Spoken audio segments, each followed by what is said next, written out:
Imagine waking up in another world, no coffee, no internet, and surrounded by people who solve everything with punches and swords. Now imagine you're Kim Gun, a tough gunslinger, a professional hitman with perfect aim, a cigarette always hanging from your lips, a scar on your face, and a soft spot for a dog that looks like a meatball with legs.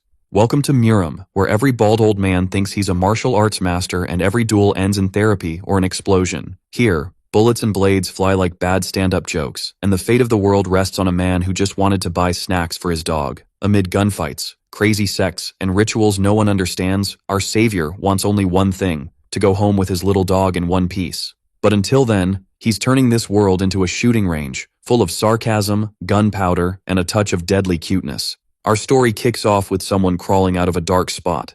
This person looks up and says the weather's pretty nice. Lighting a cigarette, the main character, sporting a scar on his face, hears someone asking where he popped out from. A blonde dude is crawling on the ground asking if he's leaving, totally clueless about what he's done. Breathing heavy, he says another guy's coming to take him out. Our main guy stays quiet, while the other one insists there's still time to say sorry. In a serious vibe, the protagonist fires a shot, saying the guy on the ground is way too loud.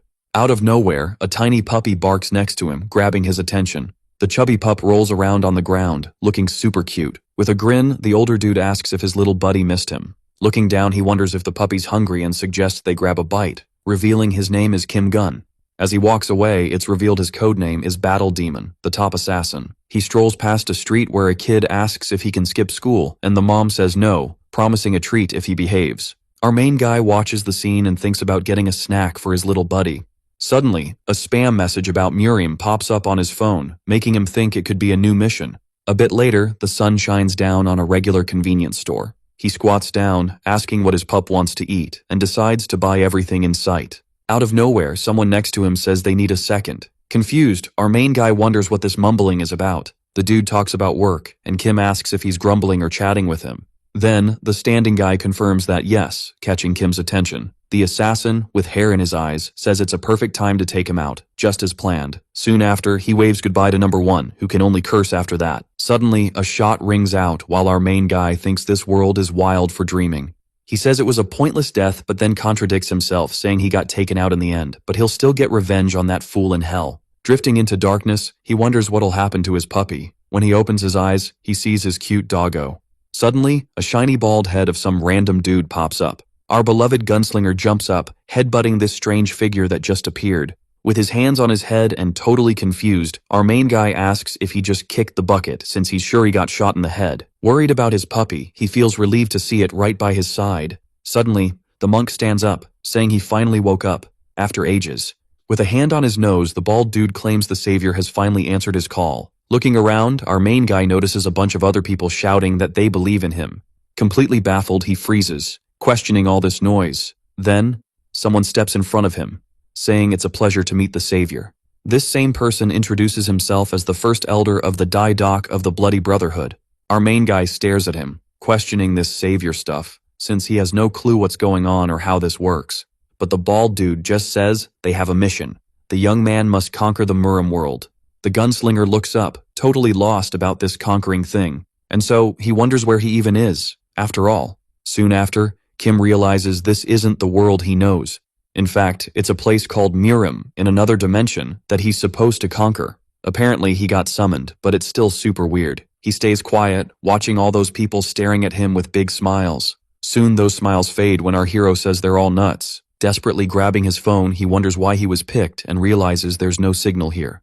Standing up defiantly, the assassin asks to be sent back before he starts dropping some serious words, but is shot down by saying he's already doing that. Then, he insists he needs to find the guy who took him out and must go back, confusing the elder, who thinks the man isn't his savior. Our main guy says he isn't, and that the elder seems to have lost it, telling him to go back home.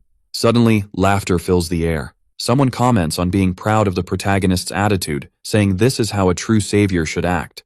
Looking back, he sees someone coming up claiming that, in fact, the elder isn't bald, but has just never had hair.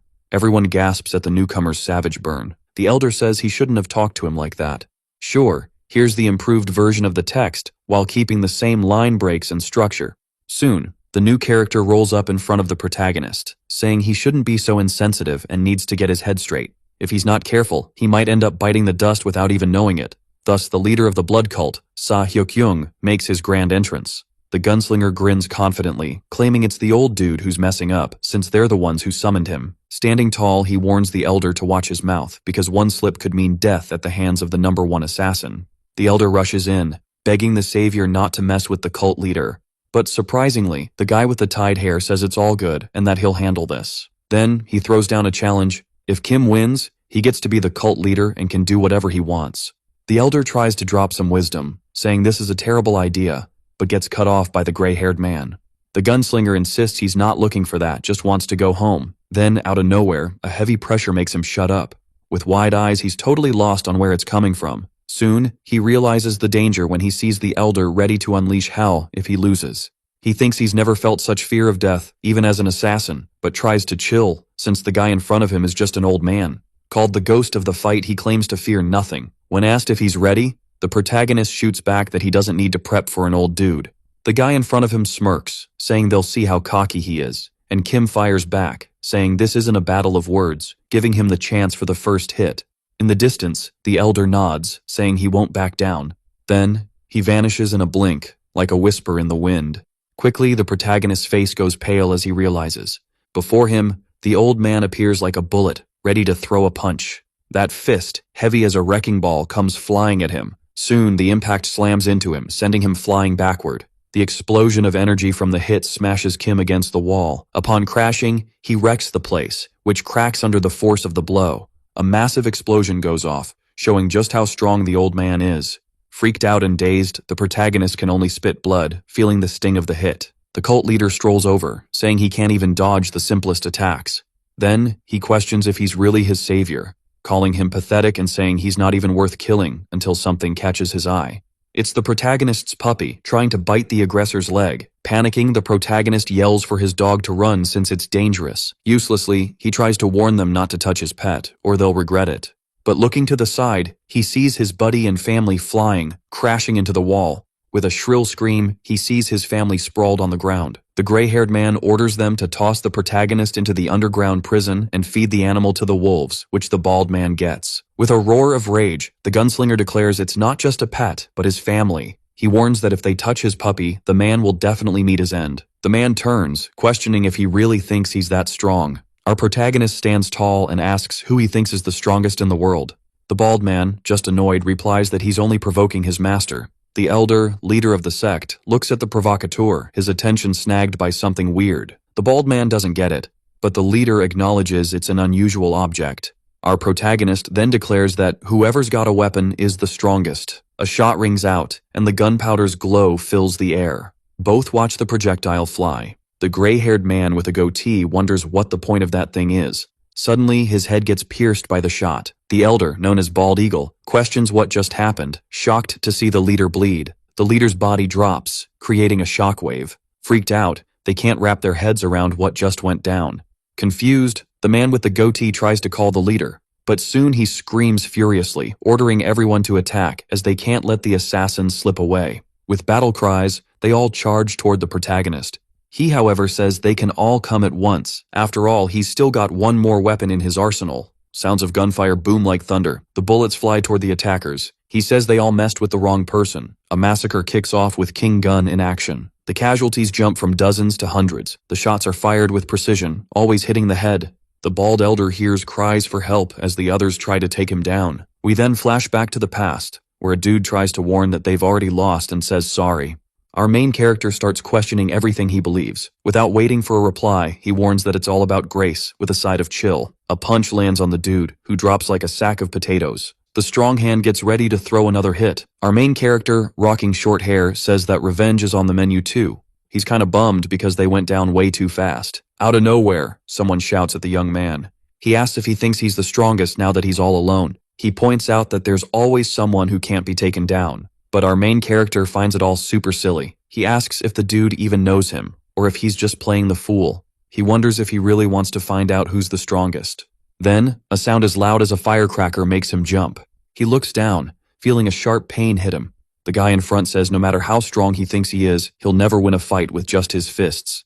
Kneeling, our main character asks why he's doing this. With a smirk, he says he should have talked instead of shooting his leg. The dude, grinning, claims he's just being dramatic since the shot was a light one. Our main character curses under his breath. The guy says it's wild how life can change with just a flick of a finger.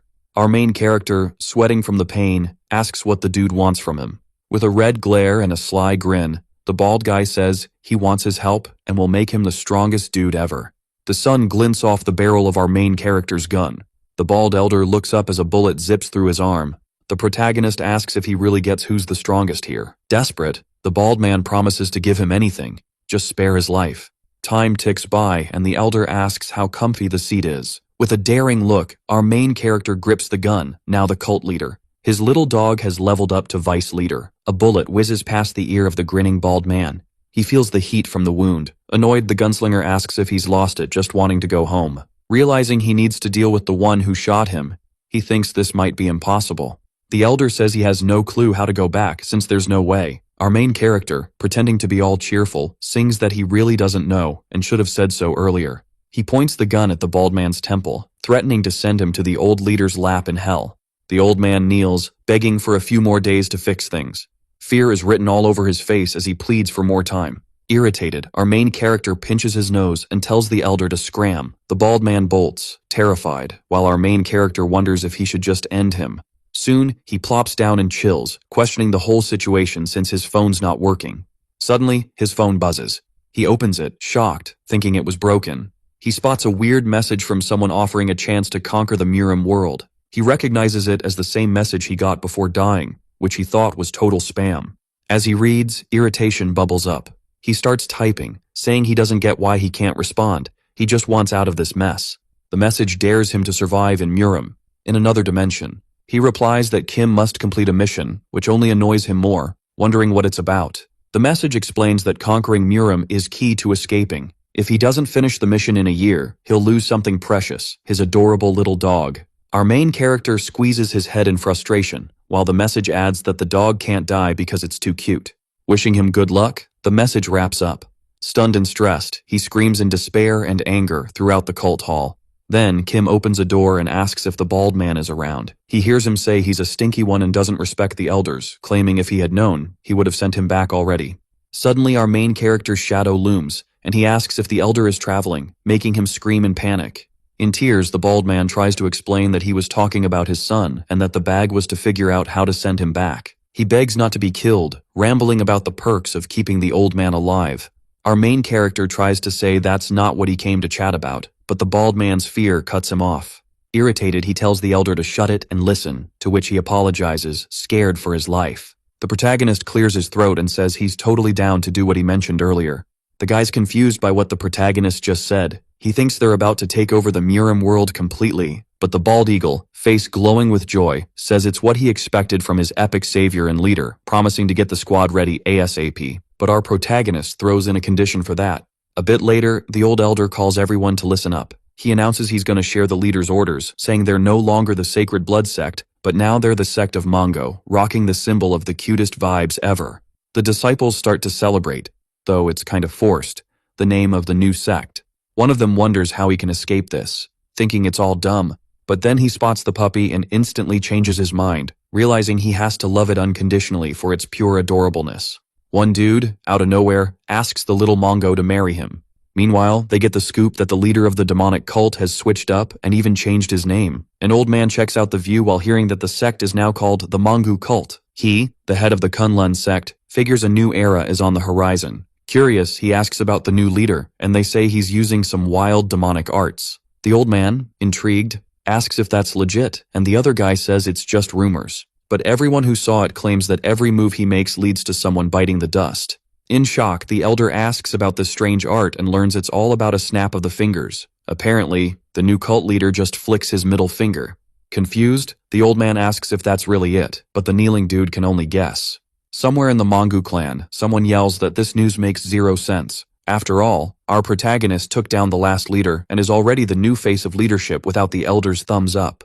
Quickly, the second elder jumps in, saying the strongest person gets to be the leader.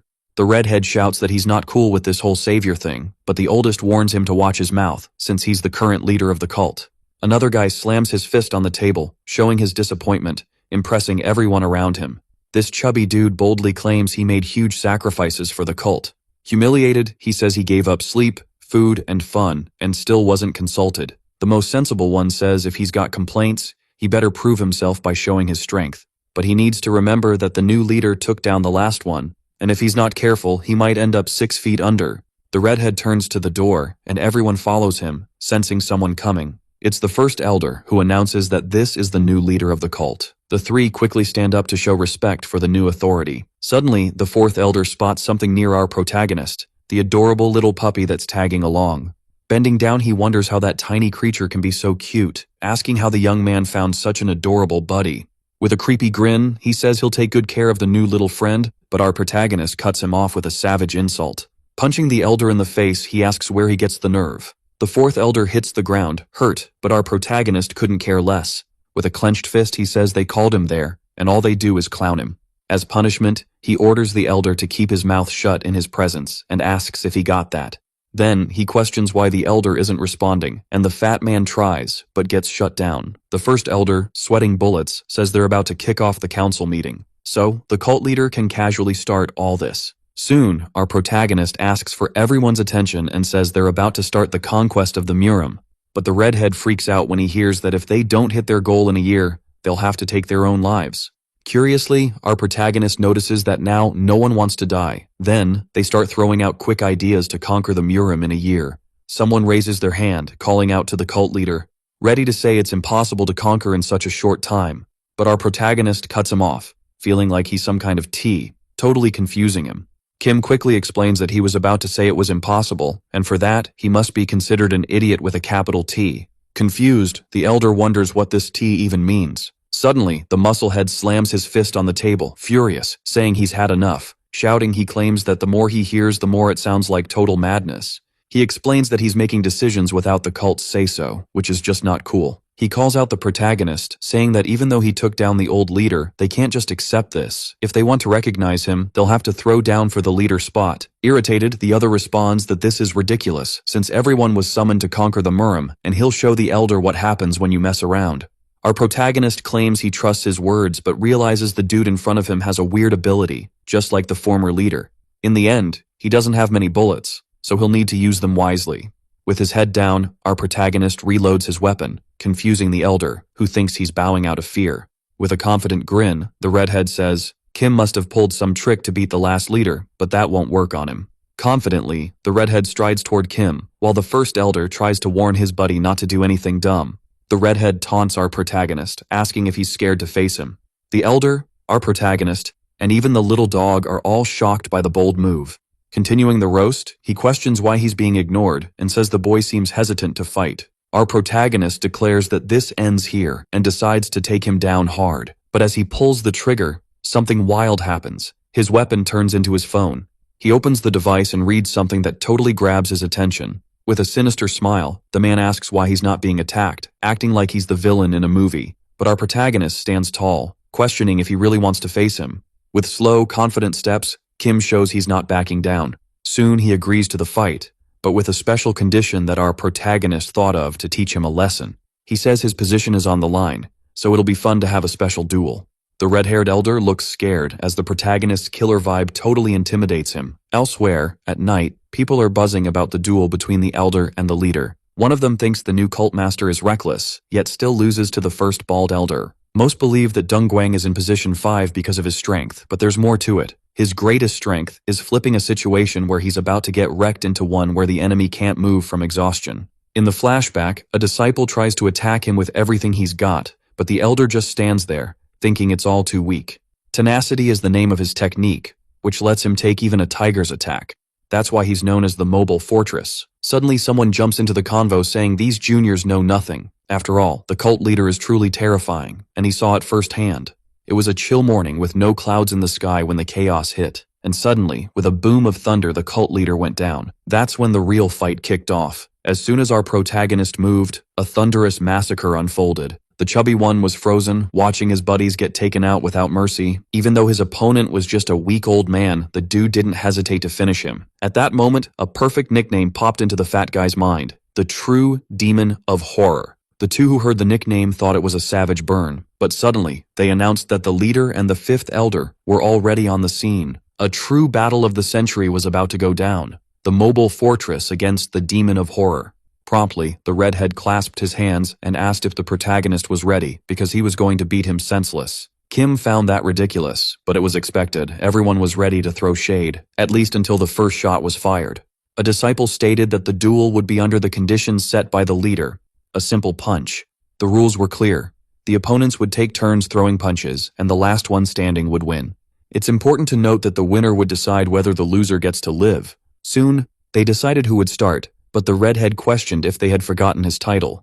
Reminding them that it was the mobile fortress, he wouldn't regret taking the first hit. Our protagonist thought the dude in front of him was totally off his rocker, but then he figured, why not seize the moment? He warned that his main target was going to be his chest. The elder grinned, all smug, saying the other would totally regret spilling those beans. In a flash, all the muscles in his abs tightened up, bracing his chest. Fully pumped, he yelled for the protagonist to come at him with everything he had. But out of nowhere, a shot rang out, hitting the fifth elder right in the thigh, totally catching him off guard. The referee and the opponent went pale, shocked by the audacity of that dirty move. The tension was thick, and silence fell as blood poured from the redhead's leg. Our protagonist, confused, asked what everyone was staring at. The disciples thought it was just a loud bang, probably nothing to hurt the elder. But the wall came crashing down as he felt pain like never before. Everyone went quiet, listening to the guy on the ground complain that the protagonist said he'd aim for his chest. Annoyed, he accused him of pulling a fast one with such a cheap shot.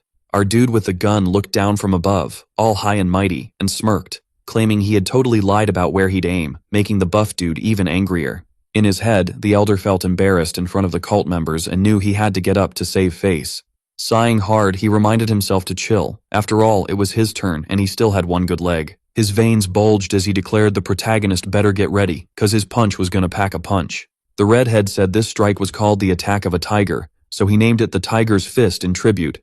But before he could land that hit, another shot rang out, hitting his other leg. Once again, everyone was in shock, witnessing such a wild scene. Our protagonist, all chill, asked why they looked so horrified. The referee tried to explain that in this kind of duel, you gotta wait your turn, but Kim cut him off. He asked who made that rule, and if it was in the Constitution or something. If it was, he wanted the article and paragraph to back up that duel. The bald eagle elder thought even a demon would be scared of such a twisted personality. In his mind, the redhead knew he had to stand up, but he couldn't feel his legs while he heard our protagonist drop a saying from his world. You can survive a tiger's attack if you keep your wits, but that's not true. All you really need to survive against a tiger is a weapon. Soon, the elder tried to beg for mercy, justifying his survival, but Kim had already made up his mind. Then, we hear a sound like a gunshot, and the redhead shuts his eyes, waiting for the end. When he opens them, he sees Kim walking away, saying he's worth more alive than dead. In silence, the man watches this scene of unexpected kindness, his heart swelling with an incredible feeling. Scratching his nose, he realizes it's the start of a weird friendship, but he's freaked out since his bullets are gone and he almost bit the dust. Suddenly, a notification sound perks him up. He checks his phone and sees he completed his mission, to take down the fifth elder without killing him. But then, he remembers something important, and asks Dai Doc if there are only 4 elders. The answer is 5 in total, and the third is MIA.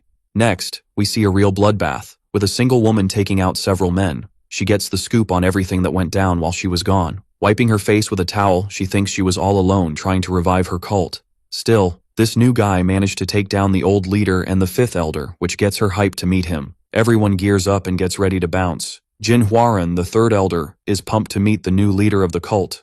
A few days later in the morning, the protagonist wonders why his dog is so grumpy. With his eyes wide open, he sees the cheerful face of the 5th elder wishing him good morning. Startled, Kim responds with a straight-up punch to the redhead's face, saying his ugly mug scared him. Then, he explains that his fist moved on reflex, and the elder says he was on guard to make sure no one interrupted him. If anyone dared to mess with the protagonist, he'd go full savage.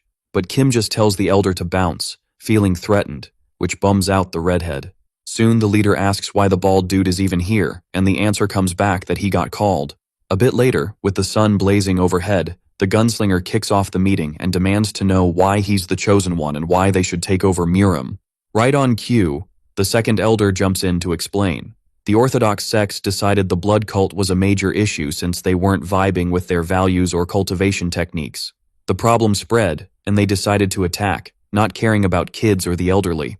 Because they were outnumbered, the blood cult got wrecked by both the orthodox and non-orthodox sects. The protagonist asks if they don't belong to either group, and the elder says they don't, sticking to their beliefs and staying neutral until the attack. Now, they want to unite the chaotic world of Muram under the protagonist's command, so everyone can chill in the peace he can bring. The elder tries to say that pulling this off in a year is impossible, but the gunslinger cuts him off, saying he doesn't care about peace among the cults, since he's not some Disney hero. He gripes that no country has pulled off something this wild, and asks again why he's the savior.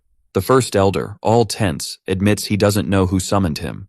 This just confuses the boy more, who learns that everything went down during the Muram Alliance attack. On that day, chaos rained down on the cult. The first elder tries to shout that he's just a simple servant, but the guy intimidating him points out he's clearly important, thanks to his flashy outfit. The man about to take him out doesn't notice a third figure creeping up. As the presence gets closer, the guy gets confused and asks where the newcomer popped up from. But one swift move from the unknown is enough to shut him up. The bald elder screams in terror when he sees that with a single hit that dude twisted his head. In a desperate attempt to survive, the elder tries to play it cool, saying he's sick and doesn't have much time left.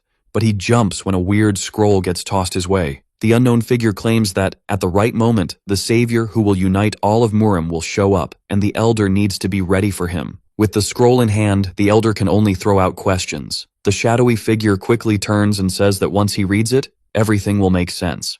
Our protagonist realizes this dude is a total mystery. But the elder spots something striking. The guy is as bald as he is. The protagonist hears this and thinks bald people must have a secret handshake or something. So this man was the one who brought him to this world, but his goals are still a total question mark. Suddenly, an injured disciple stumbles in, saying he's got a problem that needs to be seen ASAP. When they arrive, our gunslinger wonders what's going on. The scene before him shows all the cult members brutally dead. The one responsible apologizes for the unexpected mess with the new cult leader, explaining he acted this way because they weren't allowed to enter. This dude is named Gayum Gopung, leader of the Phantom Sword sect. The protagonist asks what's up with the chaos. If it was just a misunderstanding, there wouldn't be so many bodies around. With his sword in hand, the man explains he was waiting for the perfect moment to take down the blood cult. When he found out the former leader got taken out by an outsider, he couldn't hold back. Now, they've got a reason to hunt these losers down as prey. Annoyed by the chat, the protagonist says they want to claim an empty house. With a big grin, the vein-filled man says the young one is clever but questions what he'll do now that he knows their plans. Kim shoots back, saying if he were clever, he'd already know what's coming. Someone behind the giant pipes up, saying there's no reason for the leader to take charge. The former leader is gone, and this axe giant will handle the boy. The protagonist freaks out seeing the size of the weapon and asks if he's really planning to chop off his head with that. Determined, the giant says it's obvious and will do it quick so the leader doesn't suffer. Kim watches him approach and thinks he's actually pretty fast. Suddenly, something catches the gunslinger's eye. He's no longer holding his weapon. Defenseless, he sees the monstrous figure about to end him. But then, a weird sound rings out, and the giant jumps back, startled to see ketchup flying everywhere. The person defending our gunslinger says it's pure audacity to attack their boss right in front of them. The hefty elder claims the giant won't even leave a mark with that swing. Then, the redhead chimes in, saying that going after the leader of the Mongu clan and treating him badly is one of the worst crimes ever. With all his rage, the musclehead throws a massive uppercut at the giant. The force of that hit was so wild that even the other clan members felt it shake their bones. With ketchup all over his hand, the redhead declares that their sentence is death. No questions asked. Behind them, Kim thinks the fifth elder has really outdone himself this time. If he plays his cards right, he could totally take over Muram, and it's not even a long shot.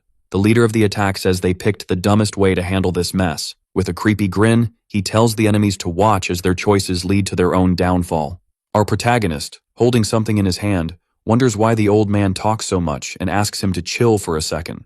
In the end, the gunslinger isn't looking for a fight everywhere, but he doesn't let anyone who wants a fight walk away.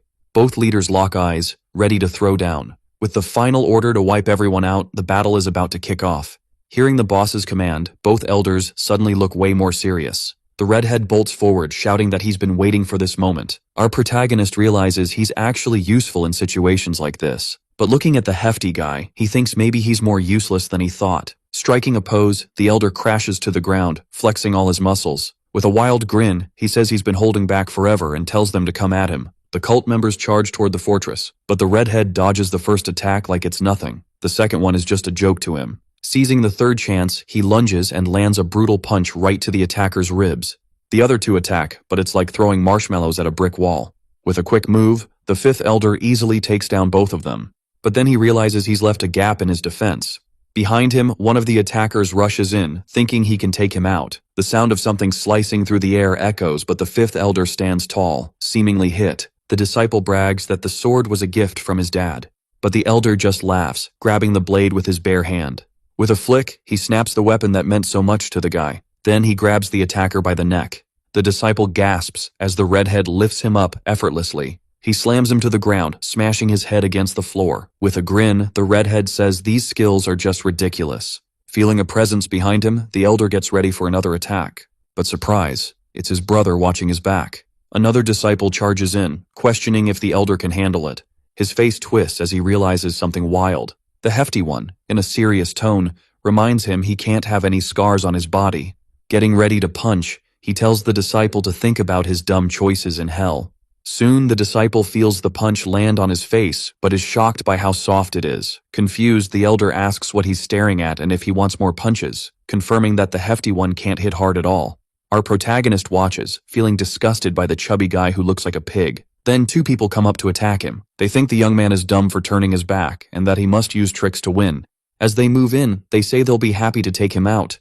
But in a flash, the one in front just vanishes. Our protagonist pops up behind him, saying he's looking the wrong way. The disciple tries to plead for mercy, but his neck is already twisted beyond repair. His buddy, in shock, watches in silence. Coming back to reality, he tries to say something about the protagonist, calling him a jerk, but Kim cuts him off, tossing ketchup into the air. With that simple move, the top of his head is no longer where it should be. Then, in a cold tone, Kim glances to the side. Seeing others rushing toward him, he says, "This is getting boring." Annoyed, he thinks they're totally underestimating him, thinking he's an easy target. Kim, with insane agility, leaps at the attackers, finishing them off with pinpoint strikes to their weak spots. He moves so fast that all you see is his shadow flying through the air. One of the disciples spots a creepy figure creeping toward him. The attack hits so hard it slams his head into the ground. The gunslinger drops some wisdom on the attackers, saying they should know who they're up against before throwing down. We see the red-haired elder surrounded by a crowd, dunking his head in ketchup. He thinks this whole mess is finally wrapping up. But out of nowhere, he sees a strike coming and dodges just in time. Lucky for him, he wasn't hit. The impact was so intense it shattered the ground around him. He gets back on his feet ready to throw down, saying this is for the sect leader. With a frown, he calls out that surprise attacks show a total lack of honor. Suddenly, the fifth elder's vision starts to blur, a purple haze messing with his head. The ghost sword cult leader laughs, thinking the poison isn't that strong. He's gearing up to attack, claiming he'll send the elder straight to the last leader of the cult. But with a fierce look, the elder charges at the attack, using his hand to block and push back the blow. The energies clash, creating a massive shockwave that sends warriors flying. Our redhead realizes the poison is messing with his internal arts. Kim watches the chaos, stressing about where his weapon is when it's most needed. Then he spots something running toward him. His little pup, Mongu, bringing his weapon back, and he can't help but cheer for the little hero. The young gunslinger knows winning without a weapon is tough. With only a few bullets left, he has to be smart, but he can't let this threat stick around. Looking up, he sees something weird coming his way.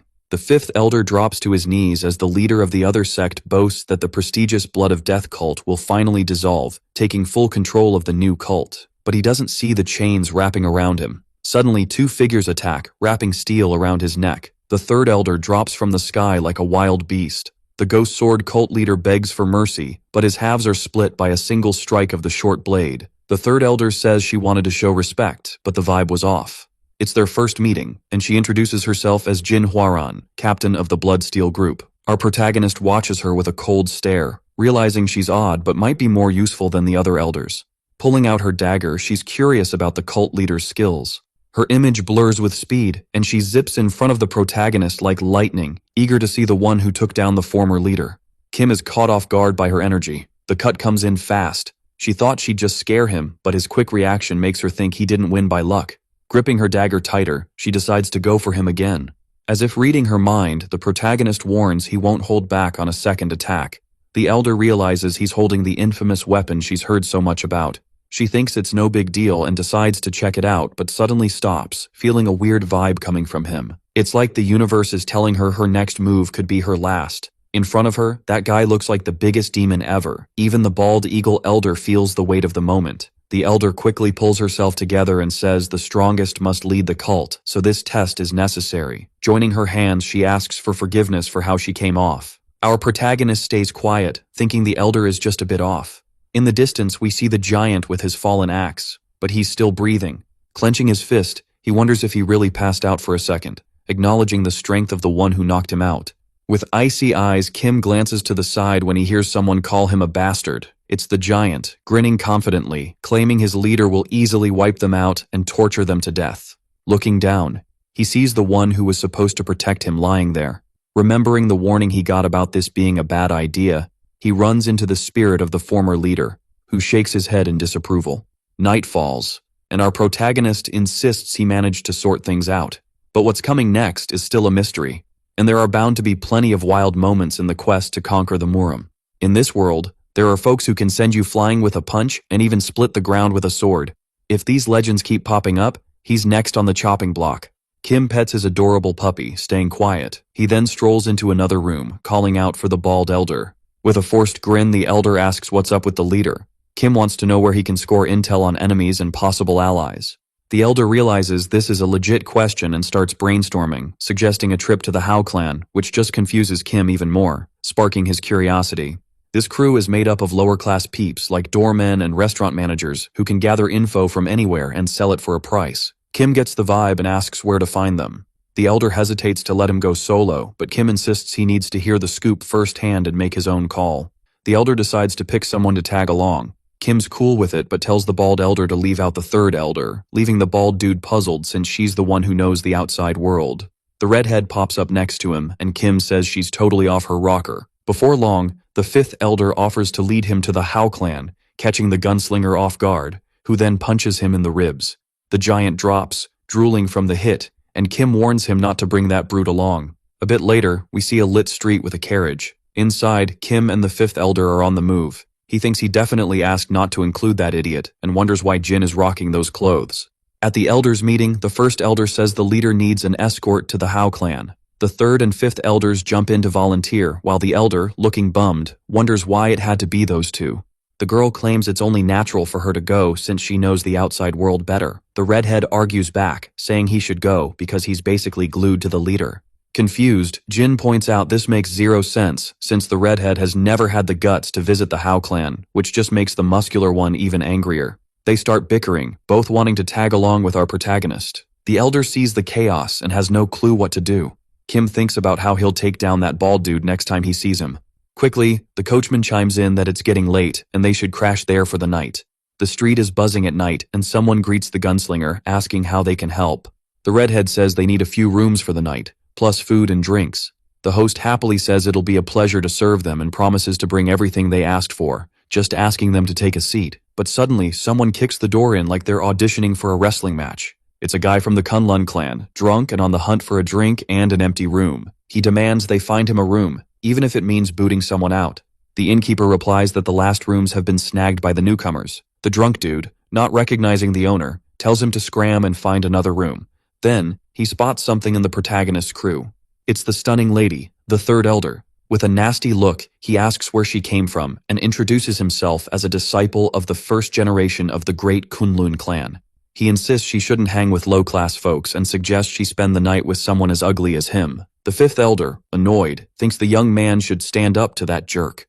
But he remembers when their argument got interrupted by a tea master. The other says they should escort the cult leader, but without causing a scene. Shaking with anger, the fifth warns that he'll find another place if this keeps up.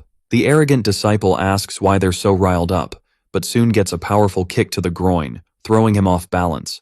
The protagonist looks down at him, acting all superior. With a nasty expression, the arrogant disciple questions how he dares to do this and vows not to hold back. But a quick kick to his chin sends the ketchup he was about to eat flying.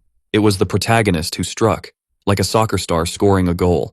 In a serious tone, he tells him to call his buddies, as he'll be waiting. Then, he shouts, asking when the food will arrive because he's starving. Desperate, the redhead realizes he's in a tight spot. While he stays silent and tense, the third elder watches, thinking she couldn't stop the chaos.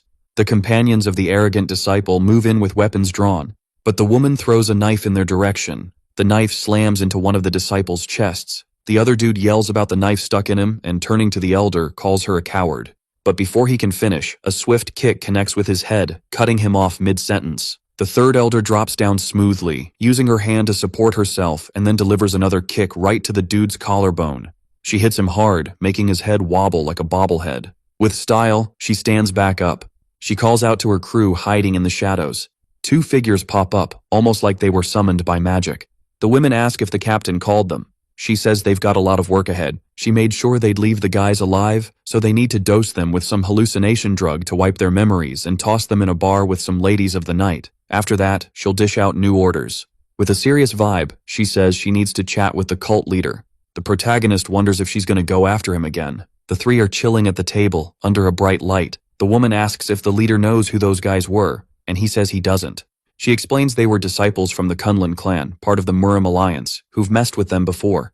If this news gets out, that nightmare could happen again, and she's not about to lose her cult, which she sees as family, again.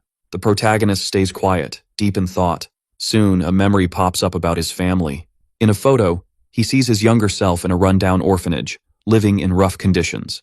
The woman insists they need to dodge any run-ins with the Murim Alliance at all costs. The protagonist, serious as ever, promises to keep that in mind, no matter what. The fifth elder is surprised, since it's rare for the cult leader to agree so easily. Then the protagonist asks if the Hao clan is linked to the Murim Alliance, getting a no in response. The woman notices he looks tired, but stresses the need for caution, assigning the fifth elder to keep him safe. The redhead asks where they're headed, and she replies that she'll make sure the evidence of what went down doesn't leak. She heads out, wishing him a safe trip back. A bit later, the elder calls for the leader, saying they've arrived. The protagonist jokes that they took forever. He steps into the spot where he'll meet the Hao clan. An old dude with lines on his face asks how he can help. The protagonist mentions the secret key, hearing that the old man sells some special booze. The old man pulls a hidden lever, inviting them to follow him. The group heads down the stairs, all chill. The old man tells them to step inside. When the doors swing open, they're greeted by the host of the Hao clan, the provincial manager. He thinks the Mangu clan is a bit weird, once super prestigious but now kinda a mess. So he figures it's not smart to be nice to them. With a cocky tone, he asks what brings them there. The fifth elder, annoyed, notices the host's arrogance as he looks down on them. The protagonist brushes off the tone and seems confused. With a grin, the manager points out he's being ignored and claims he's a pro at dealing with people like that. He starts to mock, asking if something about his vibe was off. The elder gets even more annoyed, sensing the guy wants him gone. But the protagonist just smiles and bursts out laughing. The manager laughs too, thinking the protagonist is loving the joke. Both are cracking up, almost in a creepy way, but soon, the manager's smile fades, and he says he's out, since this is all pointless. The protagonist asks his ally if the clan really isn't tied to the Murim Alliance, getting a yes back. He points at the arrogant dude in front of him and tells the fifth elder to take action. Getting the hint, the redhead steps up with a tiger punch, smashing the arrogant dude right in the face. His hit is so strong, it sends the manager crashing through several doors underground. The protagonist walks up and says the gunslinger isn't dumb for laughing with him. A cult leader showed up personally, and the dude better show some respect. He turns to the old man, assuming he's the real boss. The redhead thought Kim acted out of emotion, but he didn't realize the old man was the true manager. Startled, the old man calls for the attacked manager, who really is the real one. The fifth elder looks even more confused, making a funny face. The protagonist realizes his mistake and chuckles lightly, showing off his wild imagination. In the distance, a masked guy watches the scene. With a strange technique, he starts to fade away like mist. Another person on the roof asks where the leader of the Mangu clan is right now. This disciple says he's chilling at the Hao clan in Branch Province with the fifth elder. But guess what? They had a little mishap on the way with the Kunlun clan's disciples. An important dude is all fired up, saying this can't slide, and sends a message to the protagonist's clan. The tea is that they're rolling up for a slow and painful showdown. Biting his lips in rage, the establishment owner is fuming over how they dared to mess with him and swears he'll never let it go. The protagonist steps in saying that's enough, and tells him to sit down for a chat. The kneeling guy insists his lame existence doesn't matter, but the protagonist shoots back that he better sit, or he'll get wrecked. Soon, the dude, looking all fresh and clean, asks what brings a cult leader to this dump. The protagonist says he wants the 411 on the sex vibing with the Murim Alliance, and the guy nods, saying he's in the right spot, asking if there's anything else. The protagonist wonders if there's any crew that can boost their strength. The guy raises an eyebrow, asking if he's planning to kick off a war. The protagonist, in a serious tone, asks if he really needs to spell it out, and the guy says nah. The manager drops that this info is gold and suggests a price of at least $2,000 in cash. He knows it's a lot, but thinks it'll keep the jerks happy. Kim decides to drop some wisdom on his buddy. Everything's useless when death's on the line, and the redhead gets it fast. The manager, confused, asks what they're cooking up and tells the cult leader he'll lower the price. The elder warns that the other dude better be ready to live in misery and lose a member, and Kim gives him props for catching on quick. The manager, sweating, says he can't just hand over the info for free. The protagonist replies that no one said anything about free stuff. They'll trade something. The guy, relieved, asks what he'll get, and the protagonist, rubbing his hands together, says he looks like a kid waiting for a Christmas gift. So the gunslinger's gonna be a cool Santa and let the young man live in exchange for the scoop. The guy, tearing up, wonders who Santa Claus is and what Christmas even means. The protagonist then says, since they're cool with the trade, he urgently needs the info. The guy thinks he's worse than a demon and promises to send the deets about the Murim Alliance. But he'll need to hunt down certain groups that could help the Mongu clan and will need some time for that. The protagonist asks how long, and the guy says about 30 days, but the gunslinger cuts it down to 1 week. Kim gives him just enough time to get the goods, but soon the guy asks if he can spill some tea about the Kunlun clan. He explains that this sect is part of the Taoist Alliance and hangs out at the top of a massive snowy mountain. Getting there is no walk in the park, and since it's a super closed sect, there's not much to know. But they joined the 9 great sects of the world because they're a small elite squad with some serious power. For some unknown reason, after the war against the blood cult, all disciples were sent down the mountain. The boy, deep in thought, figures that being a small elite group means they probably wiped out the members who disrespected them. He wonders if the higher-ups just lost interest in the weaker disciples, and the informant nods, saying that seems to be the case. The protagonist ponders if he should see this as a blessing or a curse and orders him to send the rest of the info straight to the Mongu clan. But before he bounces, he asks what their relationship is now. The guy quickly replies that they're just business partners, which hits the protagonist right in the feels. He says that where he's from, when 2 people throw down, they end up becoming friends. Then, he asks again what their relationship is at that moment, gripping the guy's shoulder tight. Totally tense. The man realizes this feels like getting hit from one side while his buddy just watches and says they're allies. The protagonist turns and says, now that they're friends, he needs to know he's ready to sacrifice his life for him, living for him instead. This makes the guy tense, as he realizes he's made a deal with the devil, but the protagonist, in a chill tone, assures him he'll be under his care. After all, they're practically brothers now. And we can see the carriage rolling back to the clan. Our protagonist asks if the third elder is still in the district, and the answer is probably yes, since she usually ghosts everyone with her messages. Suddenly, something zooms past him, making the horses freak out and neigh like they just saw a ghost. The redhead yells, wondering what's going on, but it turns out to be a member of the third elder's squad, who's all apologies and says they had to block the street because of an emergency. He needs to bounce back to the Mongu clan for his own safety. No cap. Our protagonist catches what the vice leader Yan Nanak of the Blood Chain team said, and, when he rolls up to the cult, asks who those people are.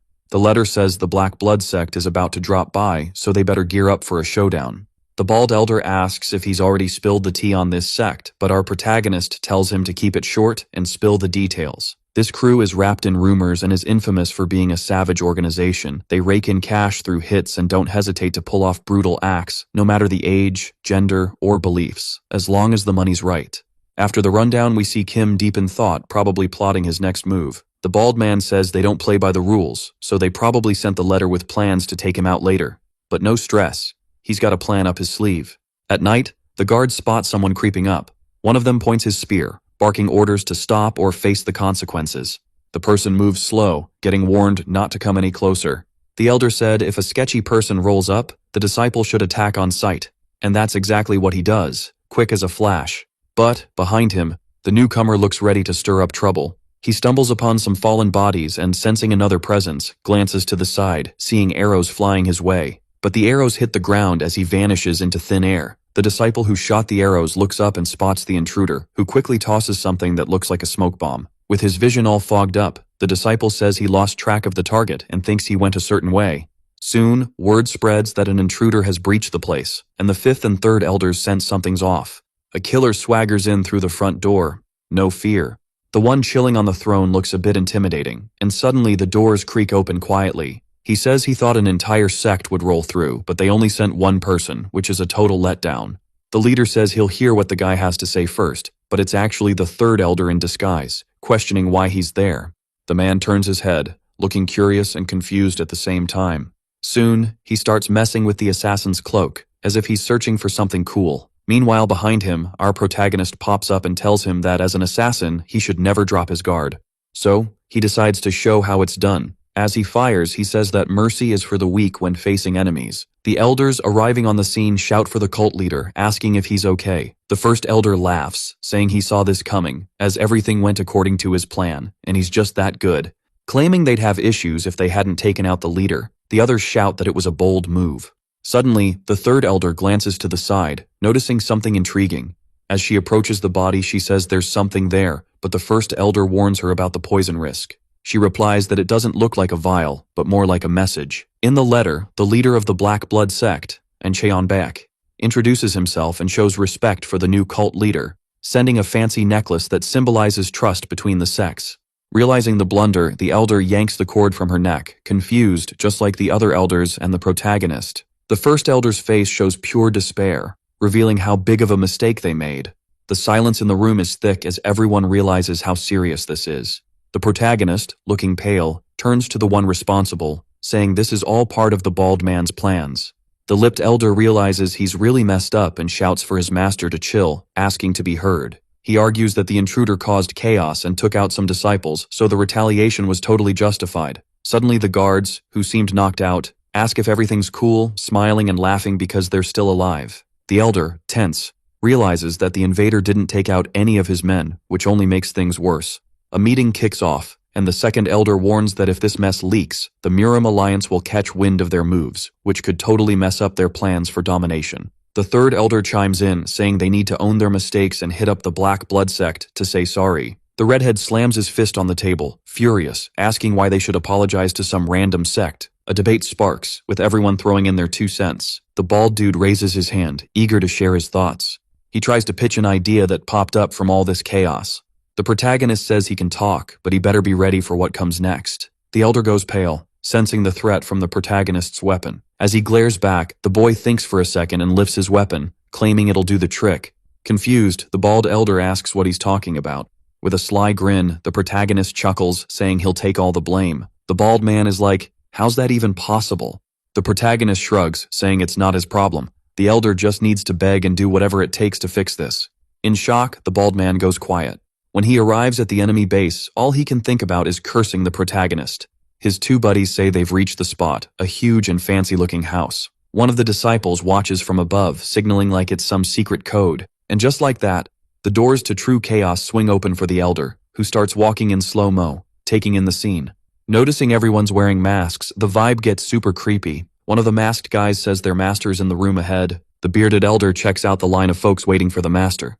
When he opens the door, the leader greets him, saying he wrote the letter recently and didn't expect him to show up so soon. He introduces himself as the head of the Black Blood cult and mentions he worked hard to prep for this visit. Hoping to smooth things over, he suggests the elder grab a bite to chill after the long trip.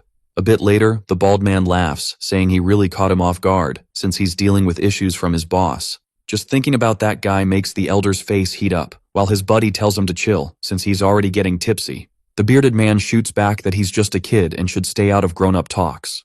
Soon, the cult leader asks why the guy who sent the message hasn't come back yet. Feeling the pressure, the elder spills that there was an accident on the bridge to the Mongu clan, and despite their best efforts, they couldn't save him. Swallowing hard, he mentions that the unexpected outcome was the death of his prized disciple. The figure stays silent, not looking sad at all. The elder clenches his fists, scared for his own life, not getting the reaction behind the mask. But the leader laughs, saying he doesn't need to apologize, since he's just a dude. Feeling bold, the bald man agrees, thinking he's being nice. The masked figure stands up and asks if the necklace sent made it to the master's neck. With a grin, the bald man confirms it did, saying he liked the gift.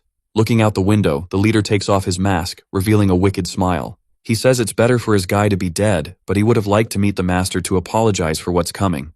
Confused, the elder, feeling less tense, asks what he means. With a smirk, the cult leader says they're now on equal ground since his precious subordinate is dead. The cult just lost its powerful master, leaving the bald elder even more baffled. He explains that the necklace had a poisonous candle, odorless and colorless. If someone hangs out in the same room too long, the poison seeps in, and after a day they'll be paralyzed. Eventually, death will come for someone who can't move. Realizing how serious this is, the elder gets tense, knowing the necklace is with his master. Shouting, he demands to know how the man could pull something so twisted. The leader replies that he did nothing wrong, and if the old man is mad, he can just die. Calmly, the elder says dwelling on the past will only bring more unnecessary wounds. He thinks about leaving, but the leader won't let that happen. Confused and scared, the bearded man asks if the other has more to say. The leader insists he can't let him leave alive, since the old man could spill the beans at any moment. Terrified, the elder screams that they killed his superior, who deserved it, and that's why he's on their side. He yells, questioning why his bodyguards are just standing there doing nothing. Looking at the dude who's supposed to have his back, he calls him an idiot for being more scared than the boss himself. Then, we flash back to the past, where the elder is begging his leader for mercy, saying if it's him, he's toast. But our main guy tells the old dude not to sweat it, totally confusing him. He promises to send the best bodyguard he can find, cause this plan is next level. Back in the present, the elder is wondering why he got stuck with such a useless bodyguard, claiming he's a goner in this mess. With a desperate shout, he screams for his doom to chill out. As the blade gets closer, someone starts cracking up, finding the whole thing hilarious. It's the other bodyguard who says nothing's changed. He's reminiscing about his glory days. As he pulls off the mask, he shows his real face and drops some wisdom he picked up from the ladies. His special vibe gives hope to the bald guy, who's even more shocked. The cult leader is totally stunned to see him there, asking how he even got there. The newcomer strolls up and asks why he never spends that cash. The answer's simple. He points a gun at the enemy. Soon, he says no one gives out pricey gifts without wanting something back. Before all this chaos, we see the second elder knocking on the master's door, who lets him in. He rubs his hands and asks if he can check out the weird necklace Kim got earlier. Our main guy says sure, but he doesn't get why it matters. He just warns him to be careful, cause his little dog is playing with it. When the guy picks up the necklace, he checks it out and confirms he was right. Inside the accessory, there's something, an ultra-poisonous candle. Our main dude, going pale, realizes this wasn't a gift at all. The second elder says the first was spot on. Our main guy jumps up, worried if his little dog is in danger from the necklace. But the bearded dude reassures him, saying the pup wasn't exposed for long. It might take a bit to recover, since he doesn't know what poison was used. Realizing the stakes, our main guy declares he's gonna take out everyone who tried to pull a fast one on him.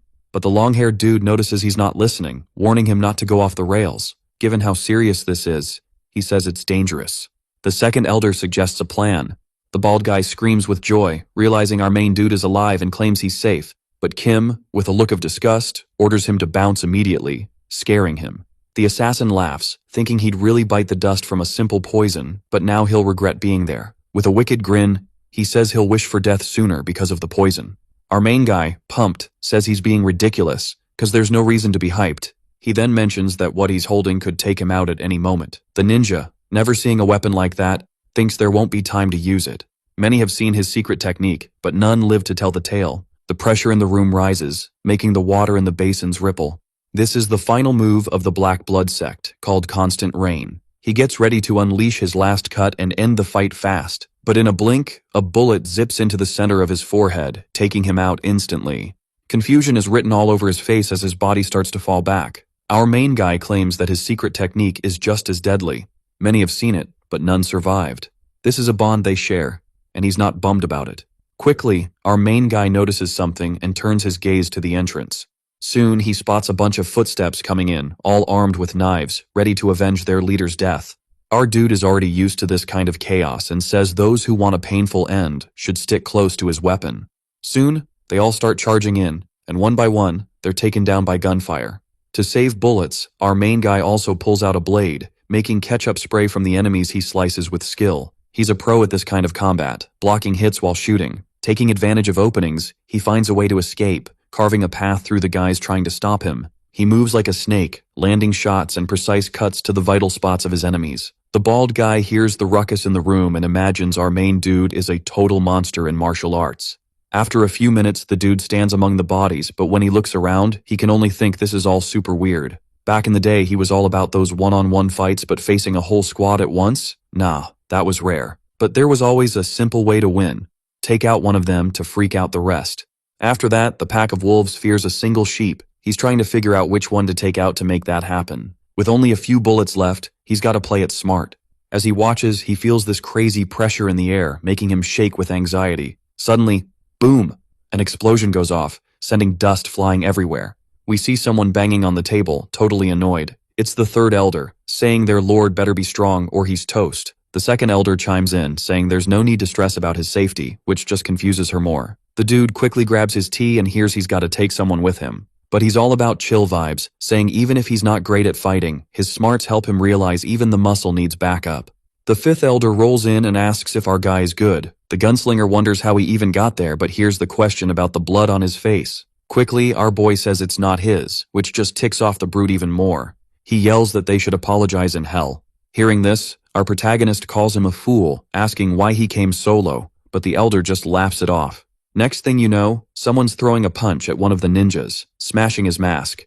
The hitman goes flying toward a door, spinning from the impact. The newcomer's fist is on fire, radiating power. Someone ties a bandana around their head, joining the fifth elder's crew, rolling in like a squad. Holding up some unconscious folks, the fifth elder says he's got a whole unit under his command. Our protagonist thinks, for the first time, he actually did something he enjoyed and warns that he's finished his revenge. He tells them to wipe out the rest, getting a solid yes in return. The redhead lands a kick on one of the thugs, sending him soaring. With quick steps, he follows the other as he gears up for a massive punch. He finishes by slamming down the one who dared to attack the leader right into the ground.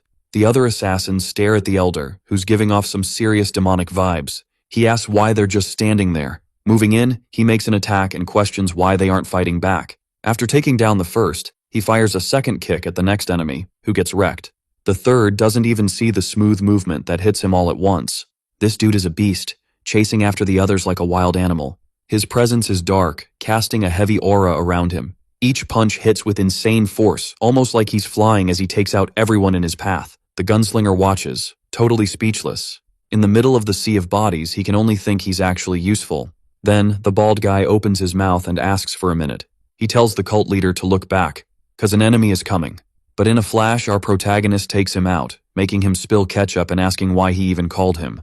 The others are trapped by the fifth elder's combat unit. The redhead quickly asks what to do with these guys. Simple. They dared to point blades at the cult leader. Not even death will stop these fools. Resting his hand on his chin, the gunslinger thinks their fighting spirit is impressive, and it'd be epic to have one of them on his side. Suddenly, something catches his eye. As he walks slowly, he grabs the attention of the fifth elder, who asks what he's up to. Taking light steps, he approaches one of the guys, who looks like a kid. His shaky hands just scream, "Not ready for this!" Soon, our protagonist raises his hand and pulls off the mask, revealing a crying, scared kid. This shocks him and makes him furious. Flashing back to the past, we see him in the orphanage, a beggar losing cash. The adult next to him asks why he doesn't ask properly, saying he doesn't look miserable enough. The bearded man says he better step it up or he'll end up breaking a leg. Our protagonist, as a skinny kid, says he'll do his best and apologizes. Then, in a moment of kindness, he kneels before the girl. He calls her up and asks if there are any other kids her age. The young girl quickly shakes her head, saying there aren't any. As he gets up, one of the henchmen calls her dumb for forgetting her job. He orders her to take out the protagonist, but the gunslinger doesn't play around and fires a bullet right into the guy's head for interrupting. Kim, trying to be nice, tells her to just keep her eyes closed from now on. Exhausted, he grumbles about how these cowards hand knives to kids and send them off to do the dirty work. With a fierce look, he questions if they even remember what it means to be human. Holding the little girl's hand, he tells the fifth elder to handle the mess while he takes the girl away. He gives his final order, make sure the rest are taken out brutally, and if they can, burn them alive. A bit later, we see the carriage where our protagonist is chilling. The little girl is now with some tough guys who are escorting her. The redhead smiles, thinking the cult leader has a soft side, even if he looks all scary. Soon, he glances at the girl and calls her over. With a creepy smile, he asks for her name. The young girl, scared out of her mind, starts to cry, looking totally lost. The fifth elder tries to apologize, realizing the protagonist is ready to go full-on protective mode for the kid. Kim reassures her that she doesn't need to stress and should just sit back and relax. The girl, fidgeting with her fingers, thanks them for saving her, but doesn't think she'll be much help. Feeling bold, she says she'll do whatever they ask and will totally crush it. Our protagonist says he kept her alive, but she doesn't need to do anything wild for that. So, he throws her a curveball and asks what she thinks she should do. Our little assassin says she just needs to play. Kids are pros at that. They eat well and do everything to keep the adults who care about them happy. When they roll up to the cult, the elders call for the cult leader, asking if he's back. Seeing him, they ask if he's hurt, and he's like, "Nah, I'm good." The third elder spots the little girl and waves her over. He realizes she's super cute and decides to ask for a favor. He says he'll stick around for a bit and that the elder should set up a cozy spot for her to crash. Out of nowhere, the protagonist's adorable puppy trots over, but it totally ignores him, confused about the lack of love. Unbothered, the little dog stops in front of the young girl, who's totally smitten by its cuteness. She reaches out her hand to the little fur ball and smiles, loving it when it licks her hand. The protagonist chuckles at the scene, while everyone else is just baffled by the gunslinger's soft side. He starts massaging his shoulder, saying he'll ask the third elder to look after the girl while he catches some Z's, but remembers to ask her name. She says her name is number 121, given by the Black Blood cult, which doesn't do names. The gunslinger pauses for a sec and proposes a deal. From now on, she'll be called Haru, which totally impresses her. It doesn't mean much, but it's just Haru. He tells her to live it up there.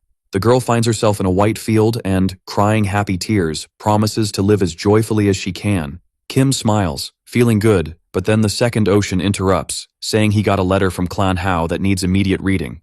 The protagonist unfolds the scroll and calls on the fifth ocean, telling them to gear up for a long adventure to find a new shield of flesh.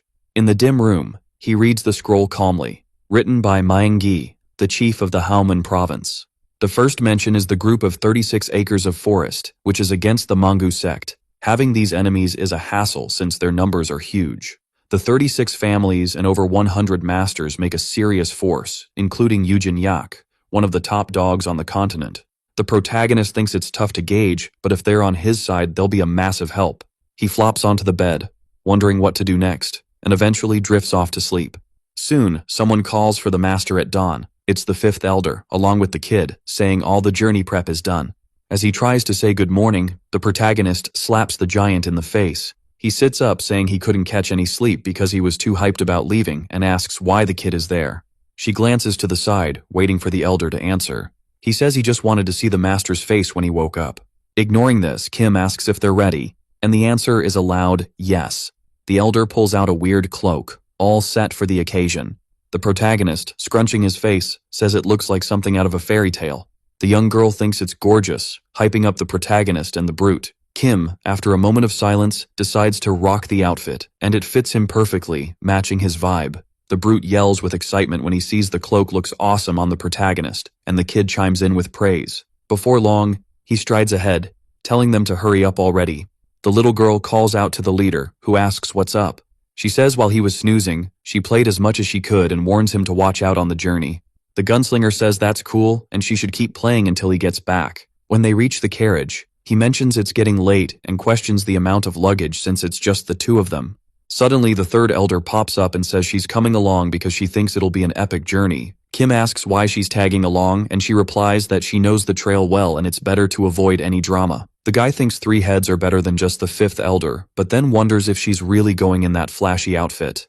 She nods, confirming it. The boy comments that it seems a bit much, which slightly annoys her. A bit later, everyone's in the carriage, and the protagonist asks if they're headed the right way. The redhead says they can't go straight since the second commander's HQ is nearby. The protagonist suggests meeting the head honcho first, but the elder explains that none of them are tight with him, so it's better to roll up to the second commander without any heads up. Soon, the protagonist asks what the second commander is like, and the elder says they'll find out together. The horse starts to tire from the long trek. The protagonist asks what's up, and the answer is they've been chatting too much. The elder suggests they camp there for the night and grab some dinner. After a bit, the elder asks if the food is good for the master, and he says yes, it's bomb. Suddenly, some trees and bushes start rustling. The third and fifth elders go on high alert. A person approaches, apologizing and begging for food because she's starving. The third elder, arms crossed, feels a bad vibe. The girl, with arms like a superhero, has her stomach growling and says it's not cool to deny someone food during dinner. But judging by her state, she figures she must be on the run and that it's better not to stick around too long. The blonde apologizes and says she'll just eat quickly and then bounce. She comments that the spot is really nice, and the protagonist wonders if she's lost it. The girl introduces herself as Songran and says she'll pay back the kindness with food. The elder tells her to forget that and, if she's done, to scram quickly since things could get dicey. She apologizes again and says she'll get up and leave fast. As she says goodbye, she wishes them a good dinner. They realize she's in a hurry because she's devoured everything they had. The elder says she'll whip up more food and tells the master to chill in the carriage, which he agrees to. When they arrive, he gets ready to open the door but hears horse hooves behind him. Looking back, he sees a squad of guys approaching, looking like an army. A dude with a mustache and beard holds up a poster and asks if he's seen this woman. The protagonist recognizes the blonde from the flyer. In his head, he thinks they're not good people for using such rude language and draws their attention. But then he changes his mind, sighs, and decides to let it go, trying to chill to avoid any drama. He turns and says he doesn't know anyone like that, wrapping it up by saying he's tired and wants to be left alone. But, shockingly, the soldier starts getting heated, veins popping on his face. He asks if this crazy dude knows who he's talking to and if he's asking for trouble. Our protagonist, already annoyed, asks if he knows who he is, but then a voice chimes in saying they've never seen such a person. It's the third elder who shows up, saying they should part ways and not invade others' space for no reason. If the guards don't back off, they might end up in a blood rain they definitely don't want to face. The guard, sensing the tension, gulps hard. He says everything's chill and now that they've confirmed stuff, they gotta check the carriage. The woman asks the leader if that's cool. Our protagonist claims he's never seen anyone like her, but sensing something off, he'll show what's inside the carriage.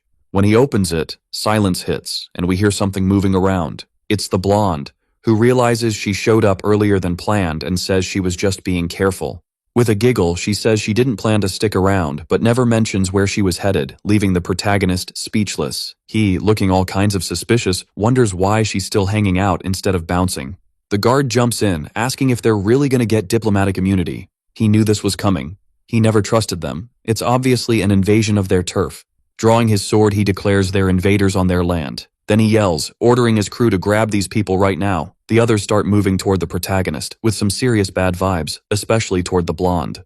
Our protagonist starts fiddling with his gear, saying nothing else matters now. He's hyped for the fight. With a grin, he says they can't dodge this anymore. The third elder tries to ask for one last chat, but our protagonist cuts him off, saying it's too late. Then, something heavy drops between them. It's the fifth elder, who says these guys are way too loud. With a glare, he asks who they think they're drawing swords against. Our protagonist calls out to the fifth elder, who responds with a grin. Both decide to wrap this up, sporting some seriously creepy smiles. The redhead charges at one of the guys. He tries to say they just wanted the woman, not a brawl, but gets interrupted by the fifth elder's foot smashing into his face. Taking advantage of the chaos, he grabs the saddle of a horse and gets ready. Soon, he jumps up, using the horse's movement to grab another guy's head, wearing a psychotic smile that's hard to see through his dark vibe. The general thinks these lunatics are causing total mayhem and needs to bounce fast to get back up and save his crew. The fifth elder gets even angrier seeing him run off, ditching his squad. Meanwhile, a flash of light zips past them. The bearded man, with a cheeky grin, says they're fools for not attacking while watching their enemies. He claims that once he reaches the mountaintop, he'll end the chaos. But before he can finish, a bullet goes right through his head. The horse stops dead in its tracks. The guy riding it falls off, spilling ketchup everywhere. Our protagonist is dead serious, gun still smoking. The third elder says that was a dumb move. Messing with a military dude is trouble. Even martial artists know this can mess up their world. But our protagonist, grinning, asks what they just did. He drops a famous saying from his place, if no one's watching, then it's just a party. So, they're there, but also not, and the woman realizes this is oddly convincing. Soon, the boy claims he found a direct way to reach the general, asking her to check out the paper right there. As she leans in, she wonders what she's supposed to see, until she spots a weird description about the 36 acres of forest. The blonde asks what just went down, since she's never seen anything like that. The third elder realizes she's the general's daughter. She mentions that the officer following her suddenly bit the dust, and the boy asks her to keep quiet about what she saw. The girl thanks him, saying she'll never forget his kindness and will repay it. But the protagonist says she doesn't need to go all out, leaving her puzzled. Startled, the girl hears him say he'd like to meet her dad, and she thinks the gunslinger is into guys. When they arrive at the spot, the blonde says her crew will make sure they're guided. The protagonist looks up, curious, thinking there are really people living in rough conditions. Suddenly, two people approach and ask if she knows how far she wandered alone. Being generous, she laughs, apologizes, and says she wanted to try a bunch of new things. The woman asks who her companions are, and the blonde replies that they just saved her life, which makes the 36 Acres crew happy. They thank them for looking out for the young mistress, but then freeze when they hear they want to meet her dad. They exchange glances, thinking they can't just let strangers in. Things could get messy. The beggar, though, says there's no need to stress, cause the folks with her are solid. She steps up and asks them to show her the way to her dad. The fifth elder is totally impressed by how massive the place is. Before long, they reach the spot they were told about. The protagonist wonders why the entrance is so huge. The hall doors swing open and everyone struts in like they own the place. He feels the weight of the dude's words who says he heard his daughter got saved by him, but is curious about why. The gunslinger is left wondering where this info came from since he can't see anyone around. Behind him, the blonde chimes in, saying they're searching for him for nothing. The protagonist takes in the scene and thinks about how a guy can be so intimidating. The third elder introduces herself, saying the man is the leader of the Mongu clan, and he's heard of him. With long strides, the leader says his curiosity brought him here. Once seated, he questions that statement, wanting to know what's up with the visit. The protagonist shrugs it off, saying it's nothing major, just wants to throw down against the Murim Alliance and needs a meat shield, some backup. He spills that he's aiming to rule the martial arts world. The old man laughs, leaving the protagonist scratching his head at the giant's booming voice. The man says he's not a fan of the Murim Alliance, but wonders why he'd help someone with no ties. Suddenly, one of the guys steps up, forgetting to drop some news. Whispering, he spills some info. The protagonist is confused until he hears an okay from the man. His eyes light up, and he says that's actually awesome news. Getting up, the man strides over to the boy with heavy steps. The protagonist feels the giant's overwhelming vibe as they stand face to face. Kim jumps back, noticing a movement, and tries to pull his weapon, thinking it's a trap.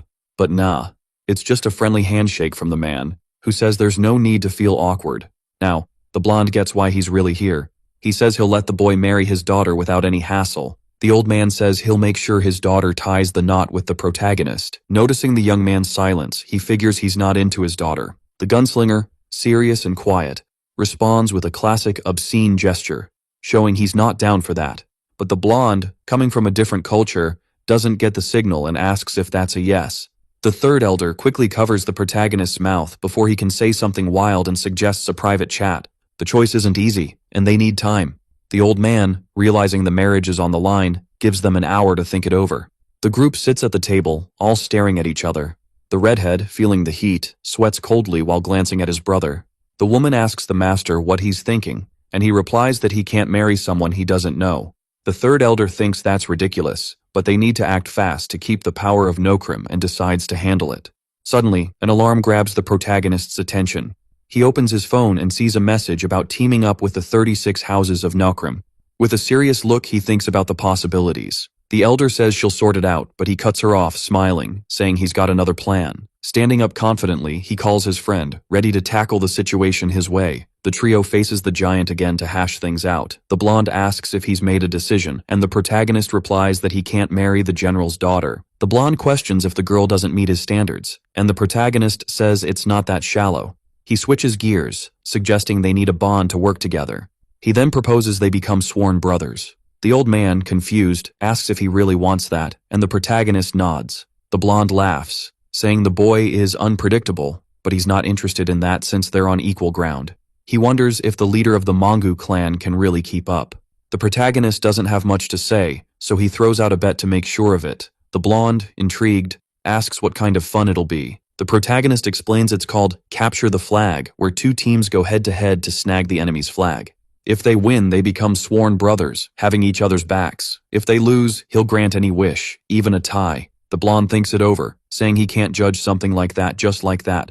The protagonist, confident, asks if he's scared. The man, totally skeptical, takes the bet but with a twist. If he wins, the protagonist has to marry his daughter and officially join the family. Noticing the boy's face drop, the blonde asks if he's scared of the whole marriage thing. Fast forward, we see the protagonist's crew guarding their flag. The leader thought the general was a wild bear, but turns out he's more of a sly fox. He's all in, saying he needs to win, no matter what. The bet is about capturing the flag, not just playing defense. So the strongest dude is probably going to come for it himself. Kim wonders how long the fifth elder can hold off that giant. The redhead thinks for a sec and says maybe 15 minutes, if it's a fight to the death. Our protagonist is shook, realizing the giant's strength is so insane that the fifth elder can't handle it. He figures the only plan is to grab the flag in at least 15 minutes. Kim calls over his buddy, who jumps to it. He explains that when the signal goes off, she needs to sprint to the flag, dodging the opponents and, if possible, running away from them. He'll handle the enemies on the way, making sure she can move forward. Soon the signal blasts, a loud horn blares. Kim tells the third elder to start running as fast as she can. She bolts, leaving the two guys in the dust. Kim calls out to the fifth elder, saying he has to hold on for as long as he can, even if it costs him everything. The man gets it and gets ready. Kim starts running, thinking he's almost there, but wonders why it's so quiet since he's heading in the right direction. Suddenly, his instincts kick in, and he notices something off. As a precaution, he leans against a tree for a better view. Looking ahead, he sees he's all alone. While the other three have moved toward the flag, He seizes the moment and bolts to grab the enemy target, but quickly realizes he should have followed the third elder, who's MIA. He's walked right into a trap. Out of nowhere, the blonde pops up, catching Kim off guard. He tries to react, but the giant's heavy hand slams into his chest. The impact sends a shockwave, and a powerful gust of energy sends him flying. Kim crashes into a tree, nearly breaking his back. Lying there, he hears the blonde say he had high hopes for his martial arts skills, but now he's just let down. He apologizes for not being able to help his buddies while he waits to be entertained. Looking ahead, Kim thinks the blonde is the biggest obstacle he's faced in this new world. Realizing this isn't fun anymore, the man decides to bounce, saying he'll go find the others to wrap this up. Kim pleads with him not to leave, insisting the real fun hasn't even kicked off yet. Without a weapon, Kim knows he's toast against the giant, and aiming with a blood-filled eye is gonna be tough. The blonde, all cocky, asks if this is the secret martial art of the Mangu clan, acting like it's some kind of activation condition. Suddenly, a noise approaches. The old man is holding the head of the third elder, who tried to sneak attack him. He squeezes her head until it bleeds, questioning if he really didn't give her a shot. With a tight grip, the mammoth claims that with skills that weak, she wouldn't even touch him. Seeing her really wanted to attack him makes him squeeze a little harder. Kim realizes his ribs are hurting and needs to get up fast to help his friend. Out of nowhere, the fifth elder shows up, delivering a massive punch to the general, making him spit blood. The impact kicks up a huge cloud of dust, and the fifth elder grins, thinking he wouldn't find someone with that kind of strength here. The redhead shouts for the leader and the elder, asking if they're good. Confused, Kim asks what he did with the flag. The elder replies that he followed the noise, worried about the leader, which annoys him. Realizing this, our protagonist freaks out about losing, since he's unprotected, and wonders if he should shoot more at the giant. Suddenly the blonde says the flag should still be where it was, since the brute came solo. Freaked out, the protagonist realizes the giant trusts his own strength more than teamwork. The redhead insists that no matter how strong he is, he can't win alone. Then, he starts striding toward the opponent, picking up speed. He shouts that the giant will be the reason for the general's defeat. The blonde snaps back, calling him a total jerk for thinking that way. Then, he suggests they settle this with some good old-fashioned fists, and the redhead is totally down. The older dude winds up for a massive punch and slams it into the wall in front of him. But the blonde just laughs, thinking that's not nearly enough to quench his thirst for a fight. A punch lands right in the redhead's gut, who's gotta keep it together. With hair flopping everywhere, the redhead spits out ketchup, but his eyes, burning with determination, lock onto the general. He unleashes a fierce kick to the blonde's chin. With slick moves, the guy keeps charging, even after taking a hit, and lands another punch on the beast in front of him. The demon, acting like a true martial artist, still stands strong. Both are at their peak, ready to throw down, but there's a mutual respect there. Their punches create shockwaves that ripple through the area, visible from way far away. The older guy realizes this power is no joke and starts sweating bullets. Out of nowhere, 2 punches come flying at his head. He goes down, spitting more ketchup everywhere. Above him, the giant says this still isn't enough. He tells him to get up so he doesn't ruin the respect he has for the younger one and dares him to come at him with everything. But then, a loud bang and a weird pain hit him. A shot nails his thigh. The protagonist says that's a rookie mistake for turning your back on someone armed. He admits it's his fault for underestimating him.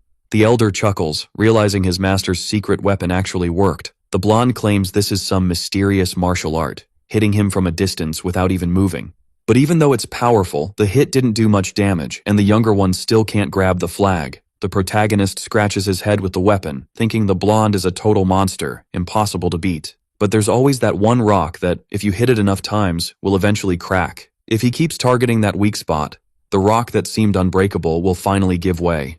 The man doesn't get the protagonist's analogy. Then, he uses his weak leg to prop himself up and charges, daring the gunslinger to show him what he's got.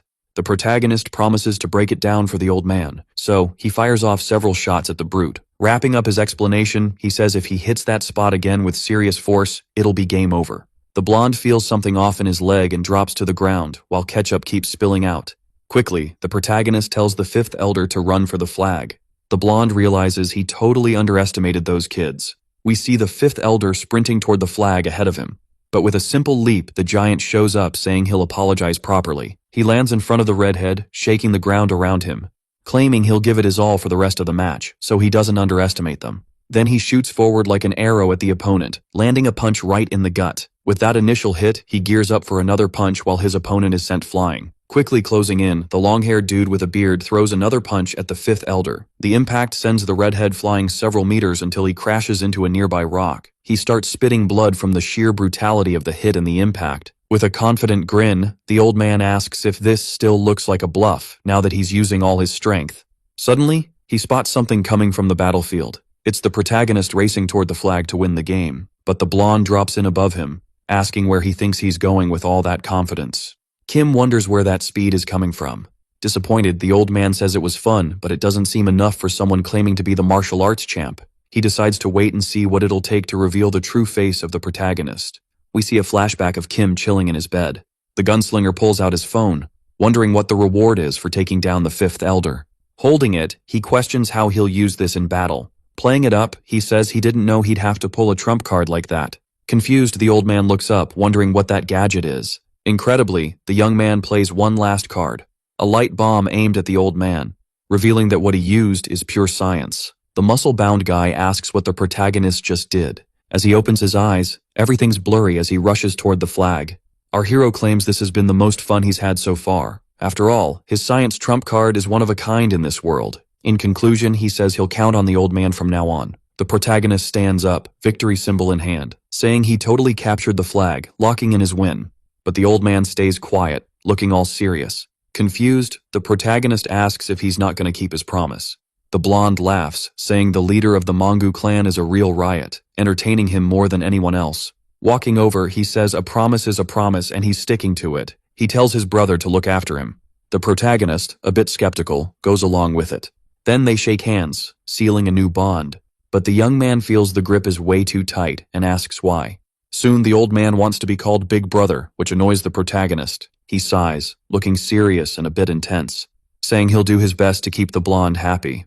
With a grimace, he calls him Big Brother.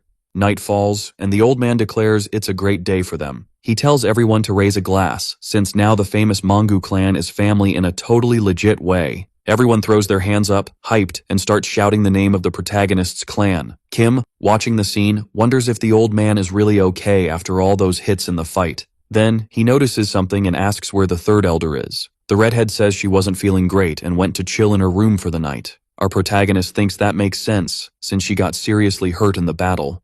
The older woman stares out the window, looking sad, her face twisted with guilt. In her thoughts, she feels useless and thinks she held back her beloved leader. Suddenly, a voice breaks in, asking if the third is around. She turns and says the leader can come in. Soon, our protagonist asks why she's alone and lost in thought. She says she's fine, stating that the chief held back so he wouldn't hurt her too badly. Her wounds are already healing. He thinks that's good and tells her not to stress about whatever comes next. But as he leaves, he hears her mumbling an apology to the master. Kim, curious, asks what she's on about. She explains that she couldn't help and feels weak. The boy insists she doesn't need to feel that way. The opponent was a total beast. Everyone faces struggles in life and it's cool to stumble. The key is to get back up, brush off the dirt, and keep moving without beating yourself up. One day he'll challenge his brother again, and it's awesome that she's getting stronger, pushing those feelings of uselessness aside so she doesn't ruin her pretty face. He says goodbye, and with his words, Kim leaves the third elder blushing and thankful. As he steps out, he spots the two brutes chilling together. The old man calls his brother to grab a drink, saying he and the elder have had one too many. Our protagonist thinks about resting instead of jumping into that mess, but as he walks away, he hears them doubting he can drink. They've never seen him take a sip, thinking he must have a weak taste for booze. Kim decides to join in and says he'll have a little with them, but he passes out after less than a glass. The next morning, the old man says the gunslinger can hit him up whenever he needs help. He'll always have his little brother's back, whether it's food, cash, or whatever. Before the group heads out, his daughter has something for Kim. Blushing, she says she plans to give this only to a guy she really likes. Our protagonist stays quiet, while the fifth elder jokes that he's a famous dude, wanted by so many girls. Kim gets a gift, and the woman insists he takes it, but she ends up giving it to the fifth elder, showing her crush on him. She says she did this on her own and hopes that, even if it's not a hit, it fills his belly. The redhead apologizes, saying he might not be able to accept since the clan leader is there. With a grin, he says he can't waste food and ends up accepting, realizing his friend is being super awkward. Upon arriving at the sect, everyone sees the protagonist is back safe and sound, no injuries. But as he walks in, he notices something off. He wonders who that really fat person is, since he's never seen anyone like that. The third elder claims she's never known how to have fun, so he, fatter than ever, says he's given her plenty of fun with loads of food. We see a time jump where the main character is chilling in bed, calling for his puppy and asking if he had a blast. A voice from behind the door apologizes for the late-night call, but says someone traveled a long way to see him. Curious, the main character asks who it is and tells them to come in. The person steps in quietly, saying sorry for showing up so late. She mentions she brought an urgent letter from his dad, which is why she came solo. Realizing she sprinted all the way there, he asks to check out the message. Looking at the paper, he wonders about this mysterious Nansen League mentioned. Cut to a remote spot where it's pitch black, but the lights from the houses are still glowing. A dude, with a buddy, gets a proposal from a street worker but turns it down. They arrive at a place and stop in front of a door. Ringing the bell, they call for the attendant, who pops up quick. He greets them and asks who they're looking for. The dude says, more importantly, he's looking for some familiar faces who are here for the night. He explains that some haven't paid in ages and think they can keep drinking for free just because they're known. The older guy drops a bag of coins on the table, hoping it'll be enough. He's the leader of the Gorian faction's crew, the next big thing for the upcoming generation. The receptionist says that's the room they're looking for. When he opens the door, he sees a wasted guy with two others, begging for more booze. Spotting the leader, the drunk dude says it's great to see him again and asks if he brought anything to drink before the execution. The bearded man gets furious at the disciple's cockiness. He calls over his buddy and insists he must have taken his first impressions, getting a yes in return. He orders him to hit up all nearby villages to find out everything about who's messed with his juniors. He even needs to put up posters to get the word out to the locals. The third elder is described as handsome and strong, but he avoids complicated situations. The others check out the poster of the third elder and realize she's a symbol of virtue, but her situation makes everything trickier. One of them must be the mastermind behind all this. This is our main character, who convinced them they were guilty. In the meeting, he says he went over the letter from Noklim Chongchaiju.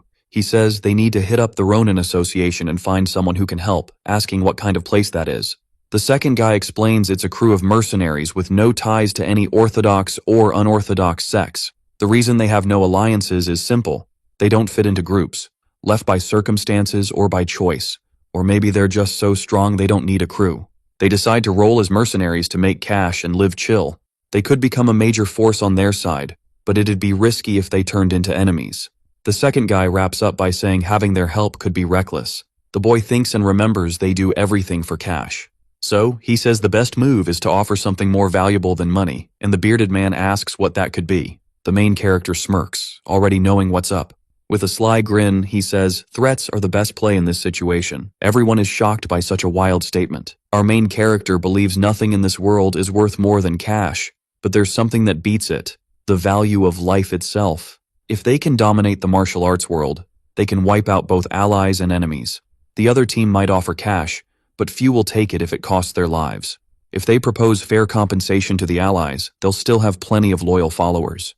The second elder doesn't fully disagree, but questions how they'll get that much cash, since there's no proper compensation. The main character replies that their lives are already the compensation, leaving the elder confused. The first elder thinks this is foolishness, as they won't be giving anything to the allies. Quickly, the main character shifts gears and tells the third and fifth elders to get ready for another journey. The woman raises her hand, apologizing, saying she doesn't think she can join them this time. The main character worries about leaving her behind, but she explains that she realized during the journey that she can't help the cult leader with her current strength. He had already told her not to feel useless, and she agrees but wants to get stronger on her own and go on a training journey. When they come back, they'll be stronger, and the main character gets it but insists he'll need someone else in her spot.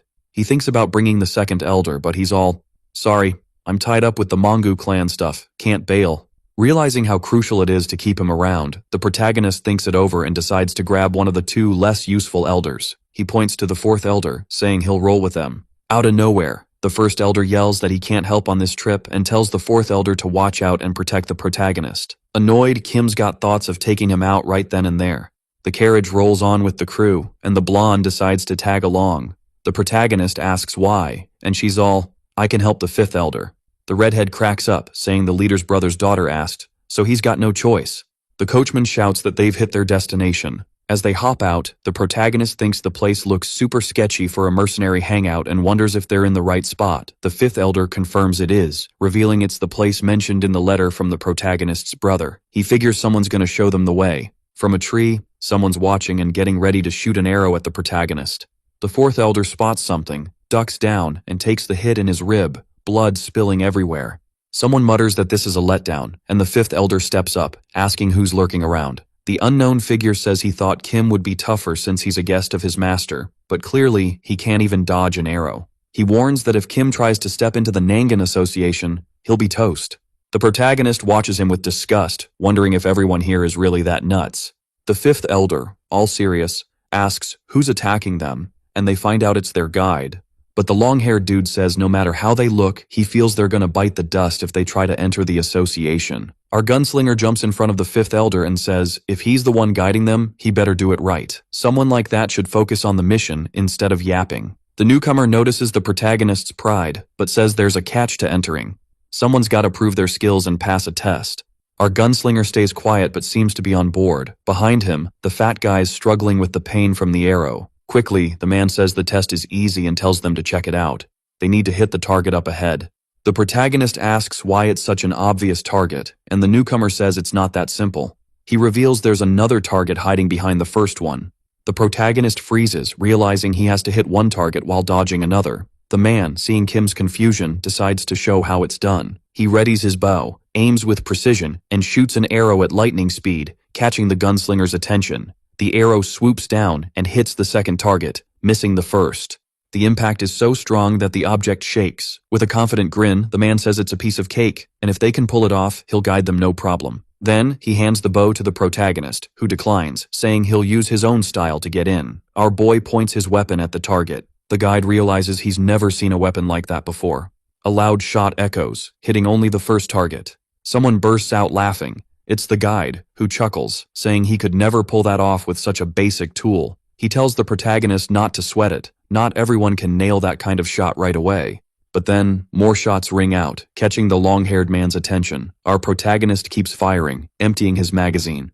The gunslinger calls out to the boy, asking if he really fulfilled the deal. The long-haired man tries to dodge the question, but our protagonist insists he only needed to hit the back target. No one said he had to hit the front one first. He then turns around, ordering them to lead the way to the Ronin Association.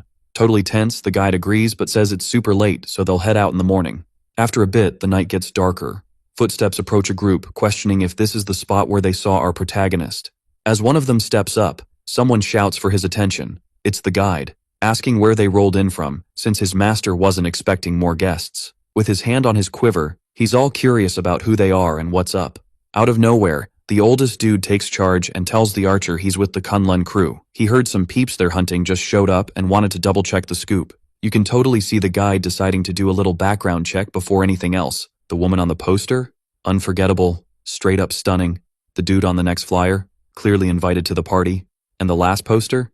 Yeah, that's the guy who was acting all weird before crashing in. The vibe is tense, like there's some drama brewing. But since they're direct guests of the master, they gotta tread lightly. The young guy asks why he's not getting a response, and the answer is, there's no reason to. Confused, the bearded dude presses on, saying he can't make things messier. The reply? He just doesn't feel like sharing. Switching gears, he mentions this is a private spot, and if they're done with their business, they can bounce. The old man, catching on, figures these guys might actually be hiding in the house they're about to enter. The pressure in the air thickens, making it feel even more intense. Just then, someone rolls in. Our protagonist, who was trying to catch some Z's, asks what all the noise is about. With a grimace, the man says he was trying to cover for them, but everything blew up because of this wild dude.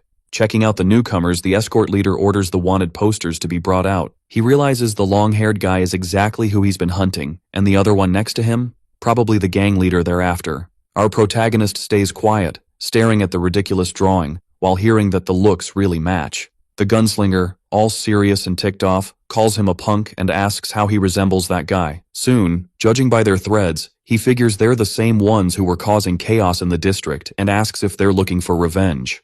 The leader then says these guys totally wrecked his disciples a few days back. As the senior, he's got to step up and handle this like a true big bro. But our protagonist shoots back that he should pay more attention, since it was his juniors who kicked this whole mess off.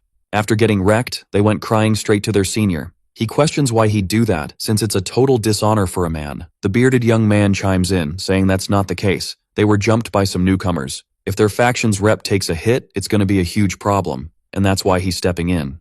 Our protagonist notices their cockiness and tells them to throw down for real to see who's the strongest. The elder, annoyed, says the kid's confidence is off the charts and that he'll be begging for mercy, but he won't help him. Then he charges in with all his might, telling him to meet his end. Suddenly, a fist comes flying at him, faster than he thought. With his blade, he manages to block the heavy hit, but that punch is no joke, and the impact sends him skidding back, dragging across the ground.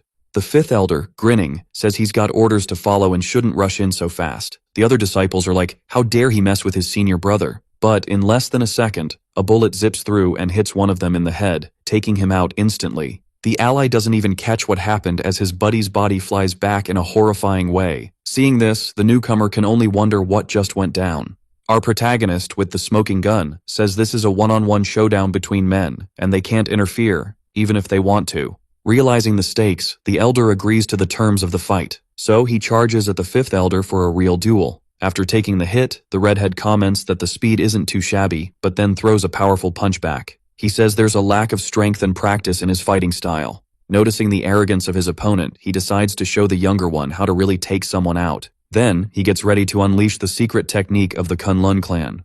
This is the cut that splits the light of the sword. With his arm bleeding, we hear the elder let out a light sigh, assuming he's feeling a bit of a burn from the hit. Irritated, the senior states he won't be smiling after what he's about to do to his face.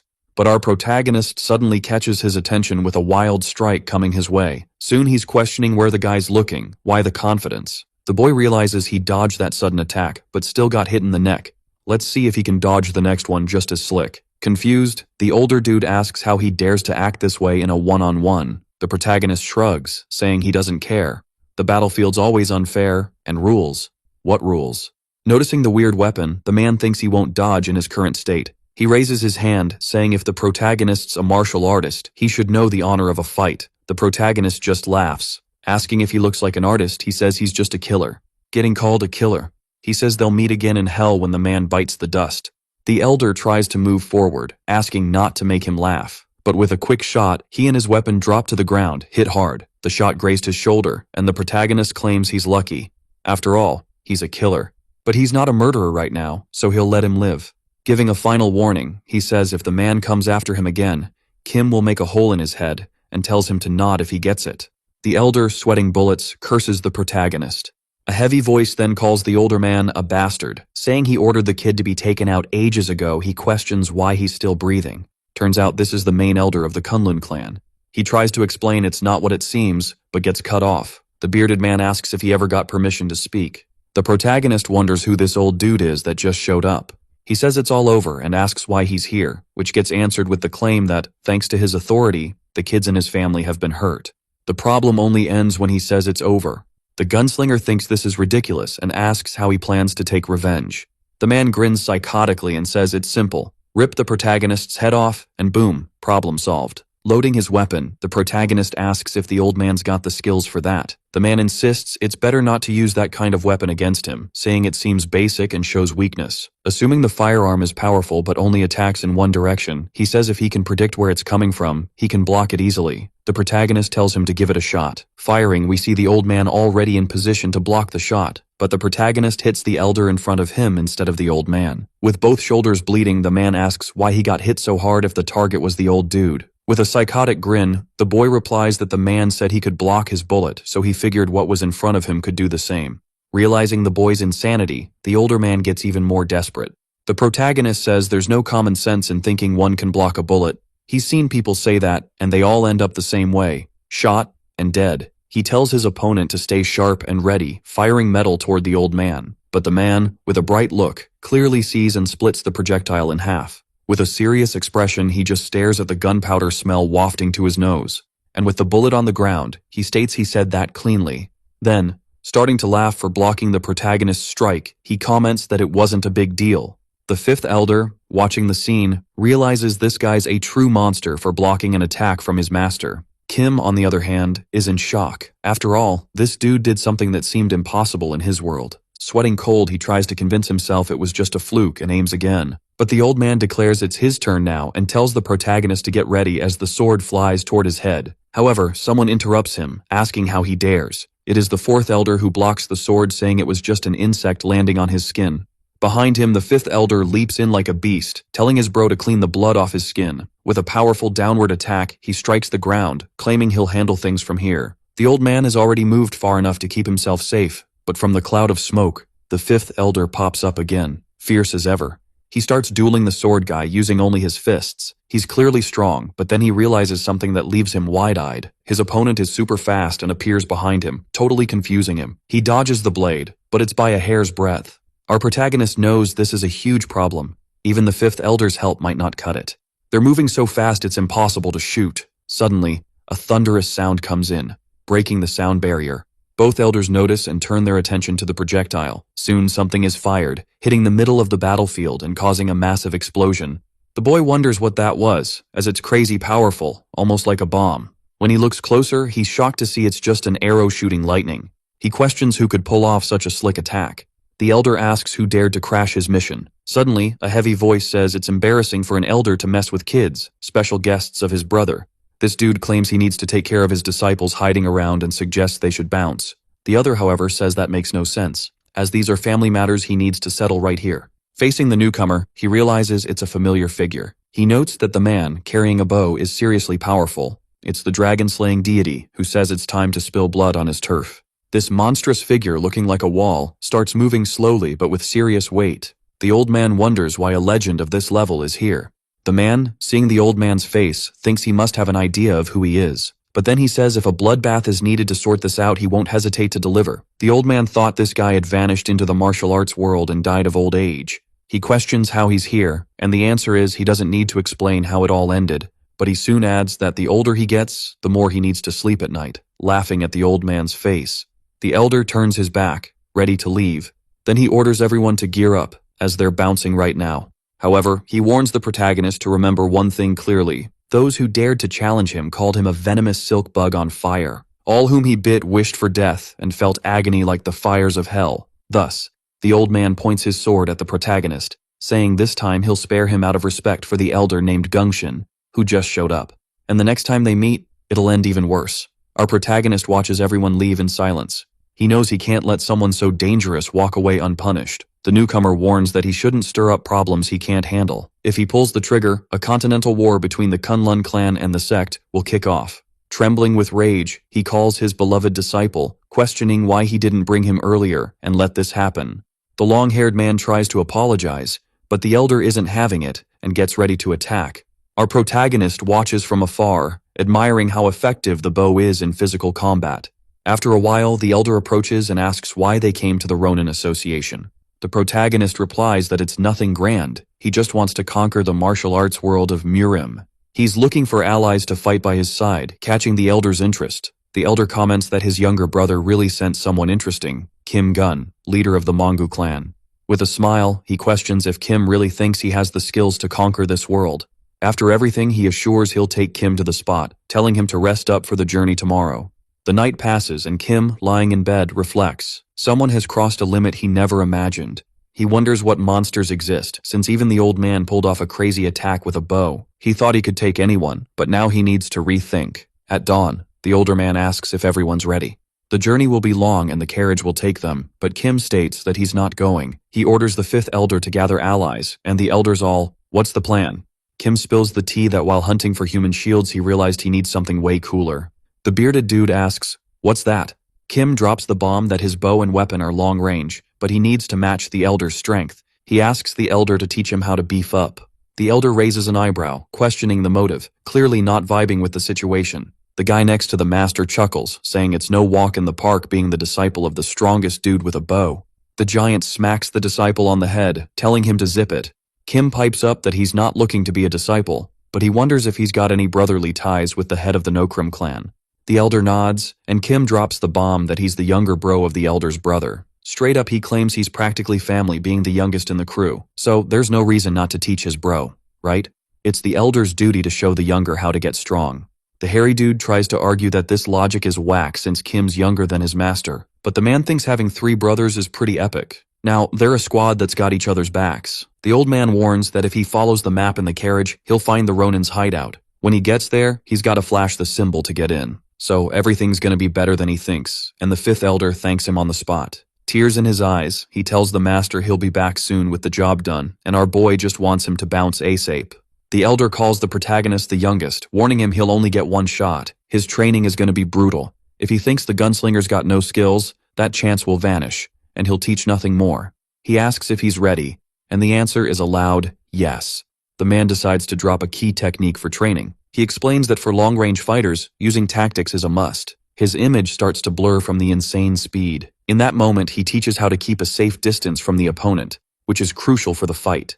This way, the protagonist can hit the enemy's blind spot whenever. He'll need slick footwork to exploit the opponent's openings. Kim wonders why everyone in this world is so fast. The man shows a basic footwork drill. He's got to move forward and backward to keep distance from the enemy. Plus, he needs to slide sideways to sneak into the opponent's blind spots. After that, he asks if the dude can handle this. Our protagonist thinks it's a piece of cake and asks if there's more. The elder says it might look easy, but it's got to be repeated a ton. The boy asks how many times. The man replies that since it's his first time, he's got to do it at least 100,000 times, totally blowing his mind. We see the entrance of a cave, where light suddenly floods in. The bats wake up, their eyes glowing bright red. They dive at a person invading their turf, the third elder, who blasts her weapons at the creatures. She takes them out quick and precise. The black and crimson blood splatters on the ground, far from the woman's body. Checking her weapons, she realizes they need to be sharper and faster, but one question's nagging her. What's the cult leader up to now? We see our protagonist in the afternoon, grinding away and already at number 8,694 of the training. He sighs hard, totally over it. He wonders how he thought he could pull this off, cursing his older brother. In a flashback, the man warns he'll be gone from 11 a.m. to 1 p.m., making our protagonist shout for him to hold up. He questions how to finish this in one day, claiming it's impossible. The elder decides to show the youngest how to do it one more time. Our protagonist thinks that's not what he meant, but the elder pulls off the move with almost supernatural speed, finishing in less than a second. He stops, wondering if the kid caught that, assuming it's something simple. If the protagonist can move like that, he should be done by night. The boy, panting, asks if the elder is some kind of genius. Besides not being practical in fights, he has one detail, a secret version about becoming the master's disciple of the bow.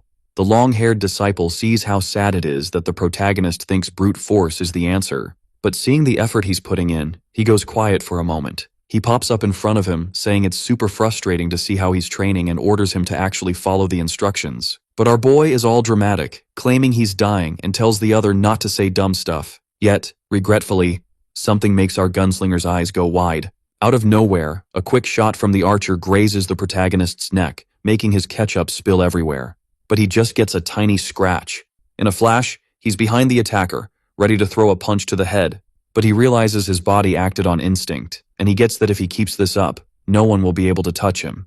It might look like a simple move, but once his body gets used to it, any attack becomes super predictable. He needs to stop stressing over pointless stuff, like using brute force, or it could cost him big time.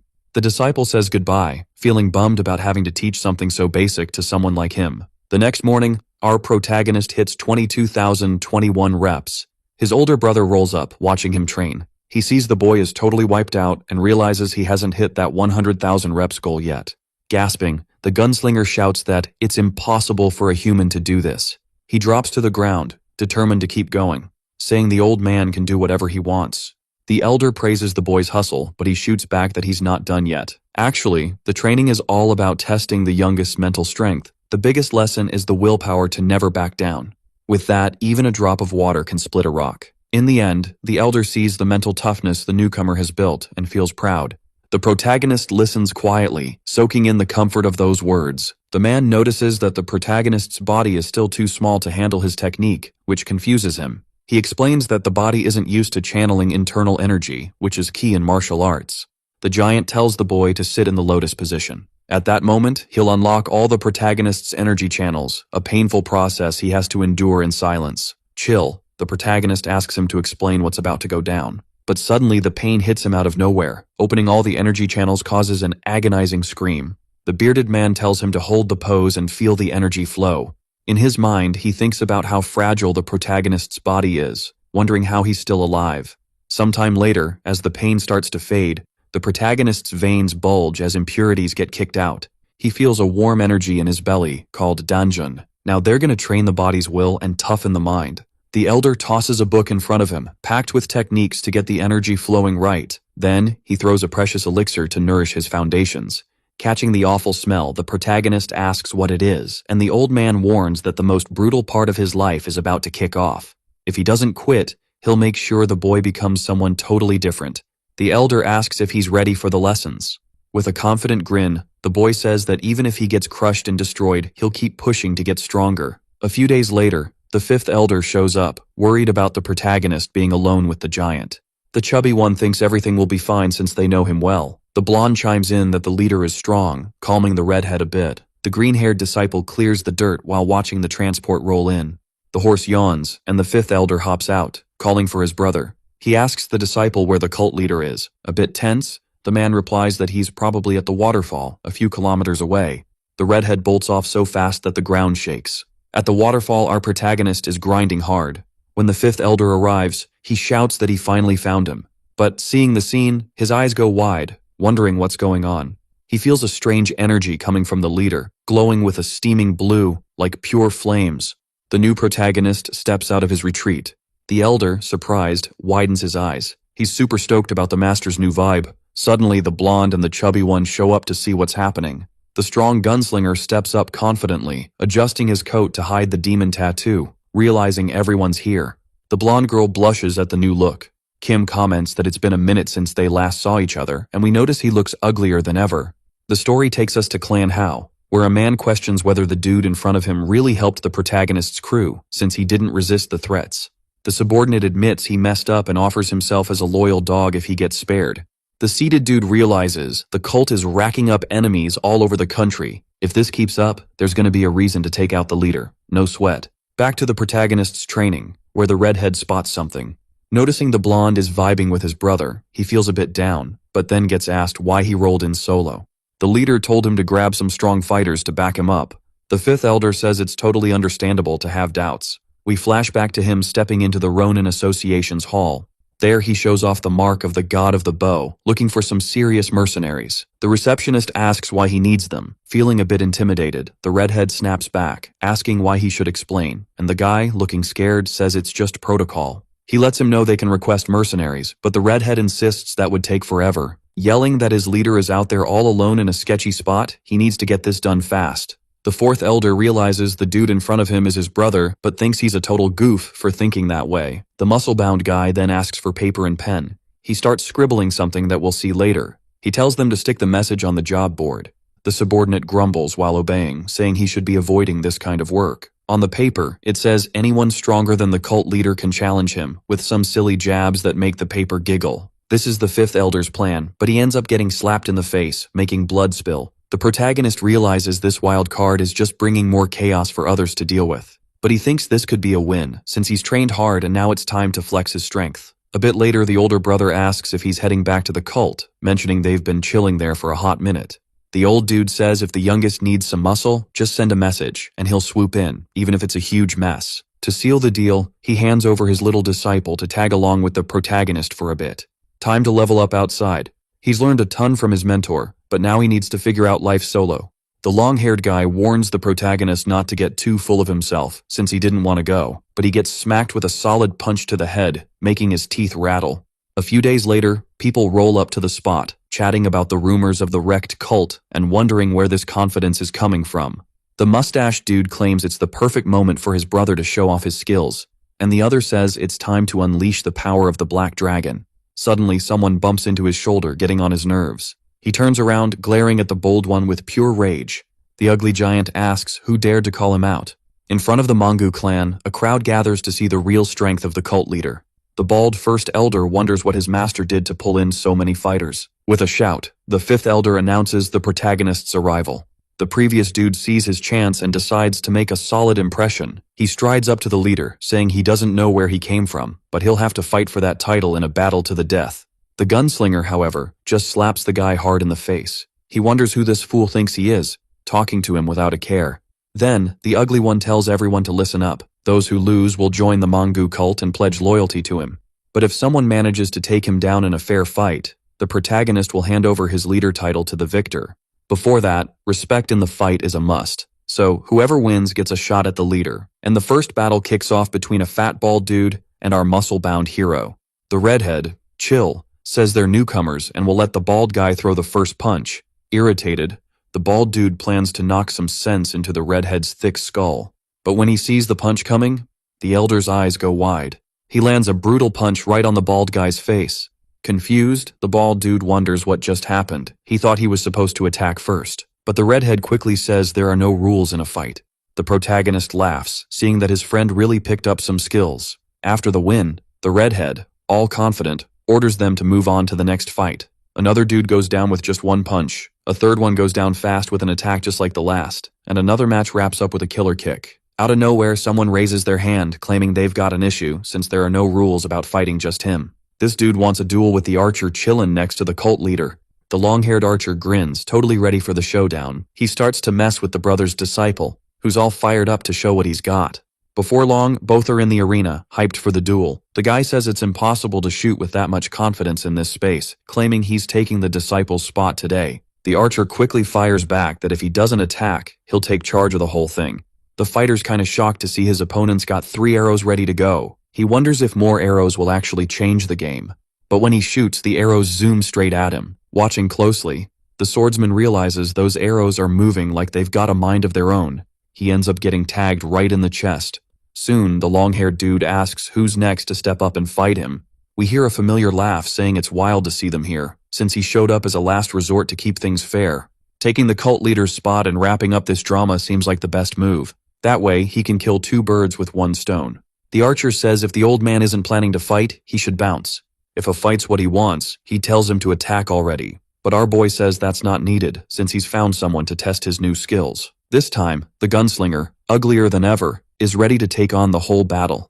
Our boy says they met sooner than he thought. Then, he starts brainstorming what to call the old man in front of him. He ends up dubbing him impotent castrated eunuch. The other guys around are confused about how he ended up like this, but one of them jokes it could be due to certain fruits. Quickly, the long-haired archer says if he really wants a fight, he should step up and face him. The old man laughs, realizing these fools have no manners, probably raised by wolves. 2 guys get mad, telling him to wait his turn, since there's no girl here who wants her first time with him. In a serious tone, the old man says wherever he goes, he always finds dogs barking loudly. The 2 guys get offended and call him old until they realize their bodies have been sliced in half by the elder's blade. Everyone watching is stunned as blood rains down from the sky. The man says finally these people have quieted down, and soon our protagonist calls him out, telling him not to get mad at others for no reason. He tells him to come at him to settle their beef. The disciple tries to say he should show his strength first to his master's brother, and our protagonist agrees. But the other dude better check his back before finishing that sentence. With his simple bow, the archer blocks the elder's sword strike. The impact is so strong it sends him flying into the building next door. From the cloud of smoke, he fires 3 arrows at the swordsman. He slices through all the projectiles still in the air, ending the fight. The disciple claims he gets why the old man became sterile and impotent, since he dared to sneak attack him. But the man says even sneak attacks are a skill, impressing the archer with his speed. With a horizontal strike, the old man counters the attack. The green-haired disciple goes flying again, hitting the ground hard and creating a shockwave. He realizes the elder from the Kunlun sect is seriously strong, and our protagonist admits he can't win. He tells him to head inside since now he'll be the old man's opponent, making the elder laugh as he challenges him. The old man says he already knows all of the protagonist's tricks, claiming they won't work again. Our boy replies that might be true, but they'll see if all that training has changed anything. We flash back to the past, where the older brother says no matter how much he studies, he can't figure out how the weapon works, but he believes it has huge potential to be expanded, just like his bow. He decides to show how to pull off a normal attack. He fires an arrow that zips at insane speed, and it hits a tree, making it fall in one shot. He announces that with just this level, he'd already have enough power to take down a tree. Our protagonist is totally vibing with how chill that statement is. Then the other dude drops a bomb, saying if he can channel his inner energy, stored in his dungeon with the bow and arrow, he'll pull off something mind-blowing. The urge to shoot is so wild it sends our boy flying back. The arrow zips out at insane speed, almost like a cannon blast, smacking the target and causing a massive explosion, like a ton of TNT. The elder chimes in, saying this is a whole new level he can hit by channeling his energy. From now on, he's all in on teaching this method and asks if he's ready to roll. With a grin, our protagonist locks onto those words. Glancing at his phone, it's clear he's already crushed the mission of becoming the disciple of the god of the bow. proving that no matter how tough it looks, he's got this on lock. The elder notes the vibe is totally different but wonders what'll happen if he can't hit a moving target. So, the elder gears up to launch a final attack on our protagonist. Out of nowhere, something freaks him out. Our dude has already backed off and says that wasn't the only upgrade. He tells him to try and deflect the next attack he's about to unleash. Then, he fires his weapon, sending the projectile flying at lightning speed. But the man thinks this attack is weak sauce and plans to slice it with his sword. Yelling, he claims he'll block it and then take him out. But then he's hit with a shock. Last time, our protagonist was like a lost lamb, but now he's a raging bull charging at him, like a demon on a mission. In a flash, the bullet slams into him, unleashing a massive wave of energy, sending him flying back from the hit. The fifth elder knew our protagonist had leveled up, but he didn't expect him to get this strong so fast. He starts coughing up ketchup from the damage and realizes he can't move, saying he needs to get up quick to grab his sword, which flew out of his grip. Our protagonist steps up, asking if he didn't say he could block with ease. The man, letting out a heavy sigh, claims his opponent must have pulled some trick since he's never heard of martial arts like that. Our protagonist feels a different kind of frustration, but doesn't feel sorry for the old man. From the jump, he knew there was no way he was losing. With one last chuckle, he declares he's the main character in this story. Suddenly someone yells for him to stop and think twice. Taking this guy out now will spark a massive war with the whole Murim alliance. Sweating bullets, the elder agrees, saying if he doesn't act, there'll be crazy consequences. With a chill expression, the young man asks what they're rambling about. After all, the war's already kicked off. But behind him, the old man is gearing up to take the boy out in one shot. You can see the results of Kim's training by checking out his smoking weapon. He states that the moment that jerk stepped onto his turf, the end was already written. With a serious look, the man remembers he's never seen martial arts like this. So, he wraps it up by saying this is the most powerful and brutal technique among all primates in this world. Looking at the old man's body on the ground, Kim names his martial art as weapon technique. Then, he thinks that the dead can't talk anymore. Glancing at the other mercenaries, he tells them to start moving, asking if they want a rundown on how his weapon technique works. But his weapon cracks as he tells them not to be shy and promises to go easy from now on. After that threat, all the mercenaries start sweating bullets from what they've just witnessed. One of the guys thinks that if he can't be the leader, he won't mind being just dirt under the cult leader's nail, swearing loyalty to him. The leader then orders all the losers around him to put their heads down. The giant blonde questions who he's calling a loser, getting even angrier at the guy who was mocking him. Suddenly, our protagonist strides up and slaps him hard across the face. Confused, the guy can only hear the question about what he's staring at. The protagonist says he should kneel if he wants to talk to him. The others around realize the mess they've gotten into and start kneeling before the protagonist, pledging total loyalty to him. From the top of the stairs, Kim gives a shout out to everyone, saying they've been picked as the ultimate warriors to join his crew. With a grin, he drops the bomb that they're about to make history by taking over the martial arts scene. But hey, he's not forcing anyone. If someone wants to bounce, they can. But if he catches you, well, let's just say it's game over, and that hits hard for the guys in the room. With his hand on his chin, he realizes he needs a commander for the squad and starts thinking about who's got the chops for it. Before long, he decides the long-haired archer is the one for the job. The disciple pipes up, saying he's about to dip, and the protagonist reassures him he'll always be remembered as his older brother's disciple. The mustached dude watches this unfold, feeling bummed that he won't get his moment to shine. The blonde next to him chimes in, saying buttering up the leader won't change a thing. With a wild look, he declares that from now on, they're gonna do some seriously wild stuff together. Then, they hear the protagonist needs a vice commander and picks the mustached guy, who's totally caught off guard. The muscle-bound blonde realizes he's in a tight spot and, turning to the guy who threatened him, figures he's in deep trouble now. The shortest one, meanwhile, spits right in the face of the dude who dared to mess with the vice leader. A bit later, the second elder announces that now that he's taken out one of the heads of the Kunlun clan, it won't be long before the martial arts alliance gets wind of it. The protagonist glances at the redhead and asks if he found what he was looking for. The other nods, saying he scoped out the area and that the elder came solo. The gunslinger says that's solid, since they won't have to deal with any future headaches, and orders the body to be burned, which his subordinate totally gets. The second elder tries to call out to the protagonist, saying that, no matter what, this is way beyond what's decent. The boy questions if the bearded man really wants all his subordinates to bite the dust fighting alongside him. He explains that decency is about looking out for those under your wing, and the second elder seems to finally get it. Soon the boy figures the elder knew exactly where to find them, and thinks someone must have spilled the tea. The fifth elder suggests there's only one person who could know the cult leader's identity.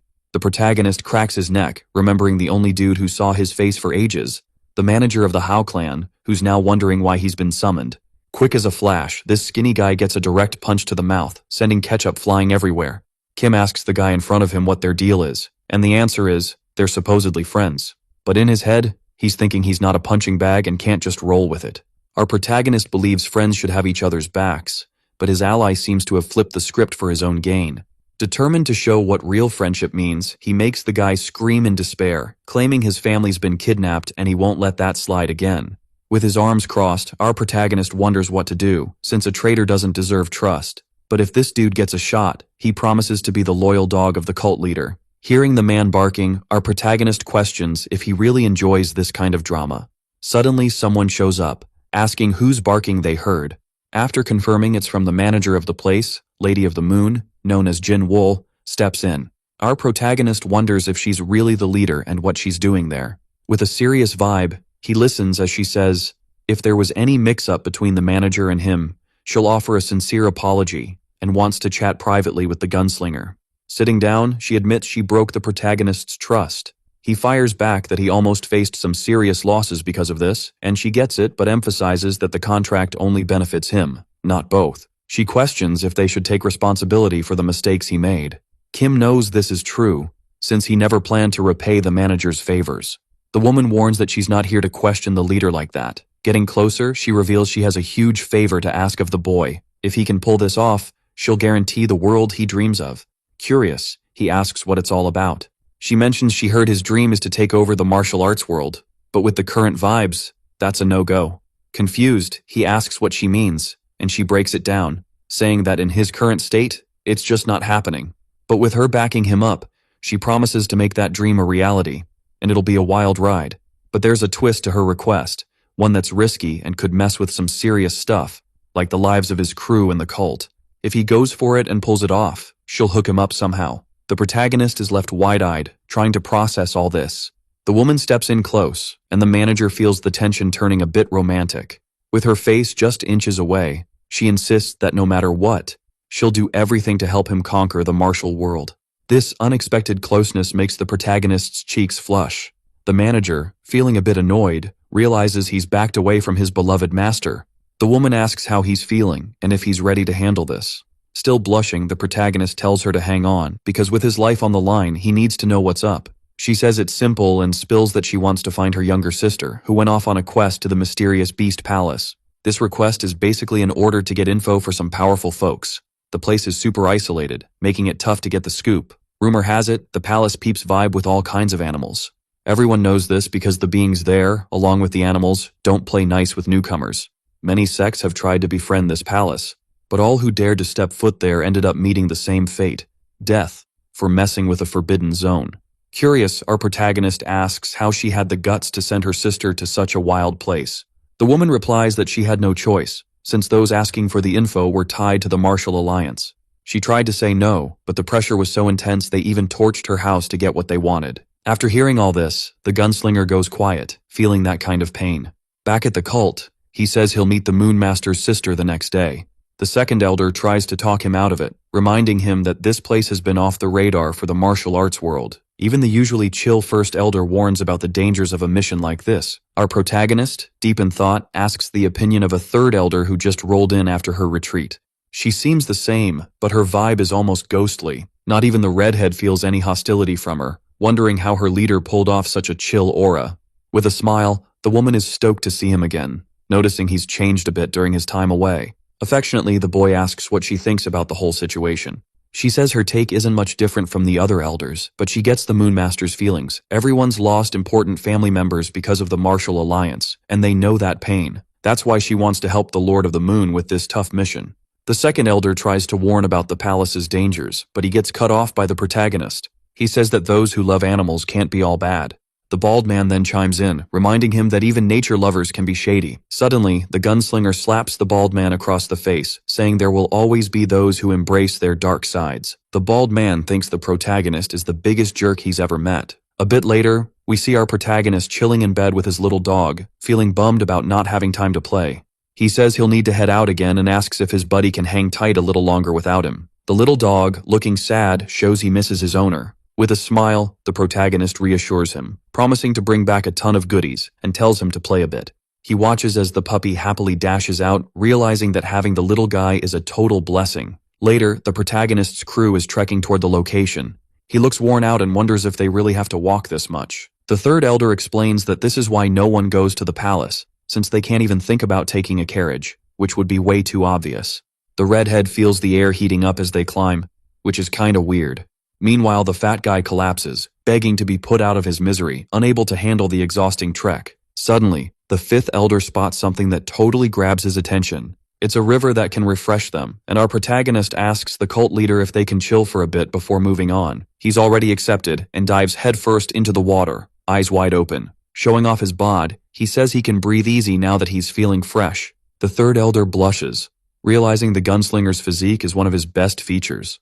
Out of nowhere, someone calls her, saying the water is awesome and she should jump in. Everyone's claiming they're a family, and our protagonist insists she should get in to dodge a headache from the heat. The woman gets it and agrees to join, leaving most of her clothes behind. We can see the third elder has a well-endowed figure, even at her age.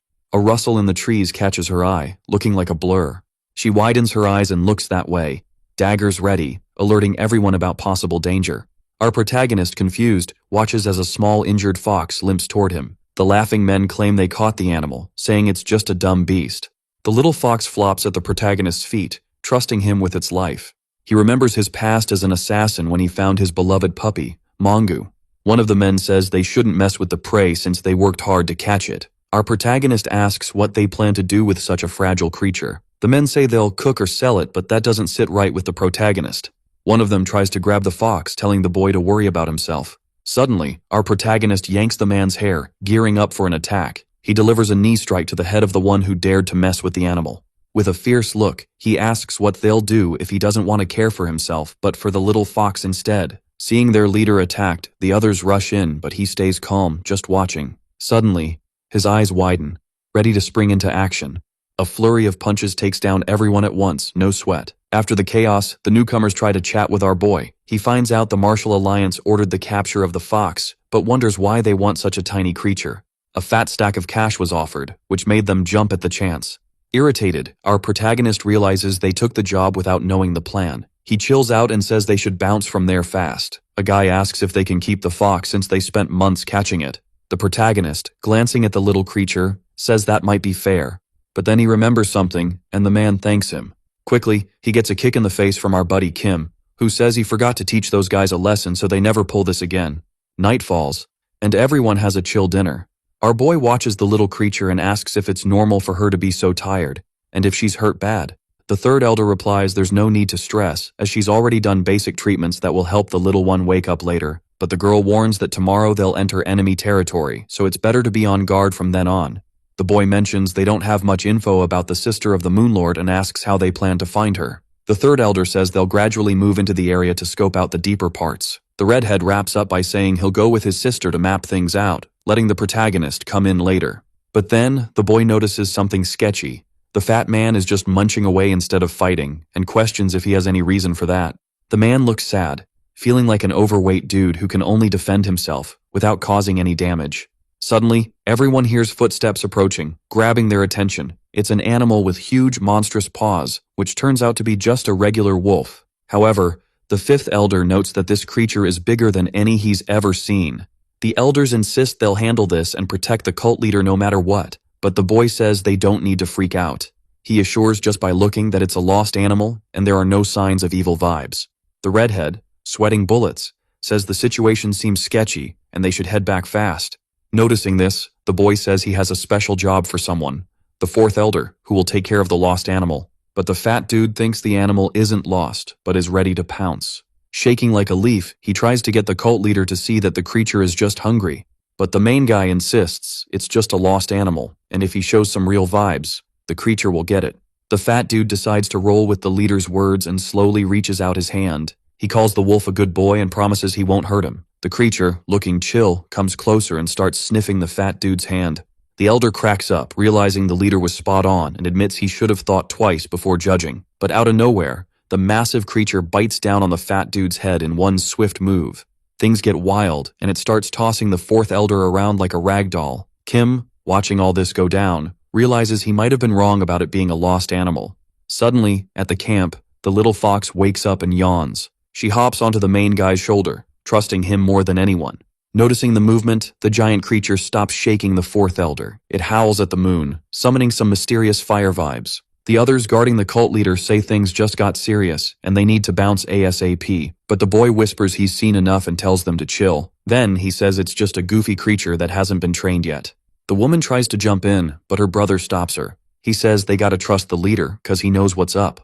The boy steps in front of the giant creature and asks it to come closer, being all friendly. But when he sees the creature isn't listening, he decides to get a bit tougher.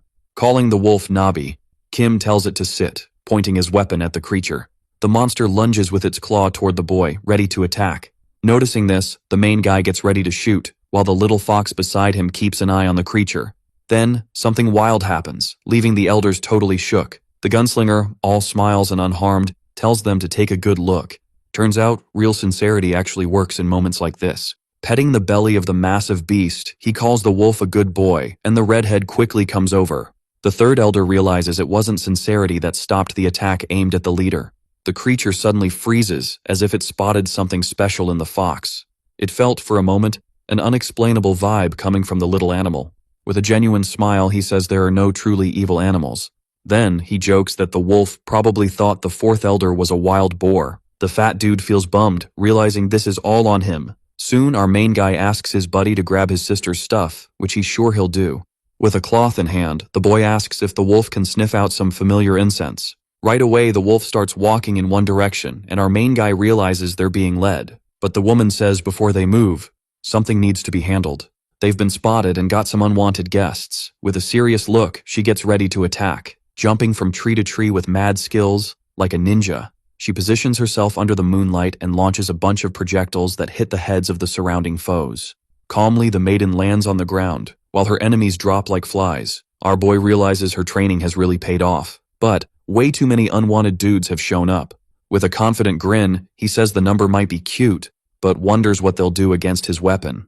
Suddenly, heavy footsteps echo behind him, and the redhead calls the cult leader to check it out. Annoyed by being called, he's shocked to see the massive shadow. In this world, even elephants with aura are used to scare people. Watching the scene, our main guy can only look up, surprised, and comments that bringing an elephant is a bit much. The dude on top of the creature says this stranger has stepped into the territory of the Beast Palace. With a powerful vibe, he asks what business they have stomping around his land like this. Arrogantly, our main guy says his throat is hurting and tells the man to come over and chat. Noticing the disrespect, the brute gets ready. With a massive leap, he soars into the air. With Hunter's eyes, he says the protagonist will soon get it. He adds, it's a shame he's committing such blasphemy in his presence. But when he lands, his foot twists, and he gets hurt. Falling down, the newcomer lets out some grunts of pain. Watching the ridiculous scene, our main guy wonders what kind of idiot is in front of him. Getting up, the man figures that, based on his build, he must be a martial artist. Sure, here's the improved text while keeping the same line breaks and structure. Then, he wonders if he's really that clueless to be here. Our main dude says he's just hunting for a girl and will bounce afterward, not even caring if the guy spills any tea. The primitive dude claims the trip was pointless, since no outsider would dare step foot in their turf. Our boy shoots back that he doesn't buy it and needs to see things for himself to be convinced. The primitive sighs, pulling out his weapon and realizing he's in a bit of a pickle. Saying he'll have to throw down with our protagonist, everyone around him gets ready for a showdown. That's the only way they know how to respond to someone who dared to crash their party. The third elder realizes that fighting a bunch of enemies will just cause chaos, so it's smarter to dip for now, and she tries to convince the protagonist to bounce and regroup later. Soon, the fourth elder backs up his sister, saying this is their best shot. But our protagonist insists that running isn't an option. In his past life's dictionary, that word didn't even exist. If you bail on this place, you'll be a total joke in the martial arts world. The chubby guy quickly says that's just embarrassing, but our protagonist cuts him off, asking what the fifth elder thinks. The redhead chimes in that no matter where he goes, he's sticking to his leader's orders. Behind them, the chubby guy grumbles, calling the whole idea ridiculous. Threateningly, our protagonist asks what was just said, and the elder replies that these guys really need a wake-up call. The primitive wonders if they've had enough time to gear up and asks if they should kick things off. Soon, our boy says they can come at any moment, but they gotta keep one thing in mind. One of the guys jumps in, calling him trash and saying they shouldn't sleep on the Beast Palace. Our protagonist fires off a thunderous shot that rattles the primitives. The guy isn't hit and goes quiet. Our hero declares that was the first and last warning he'll give. He says anyone looking for trouble should step up, We can see that the protagonist's weapon is cracking from the insane energy he's unleashing. The long-haired dude realizes this kid is no joke, since they couldn't even see his type of attack.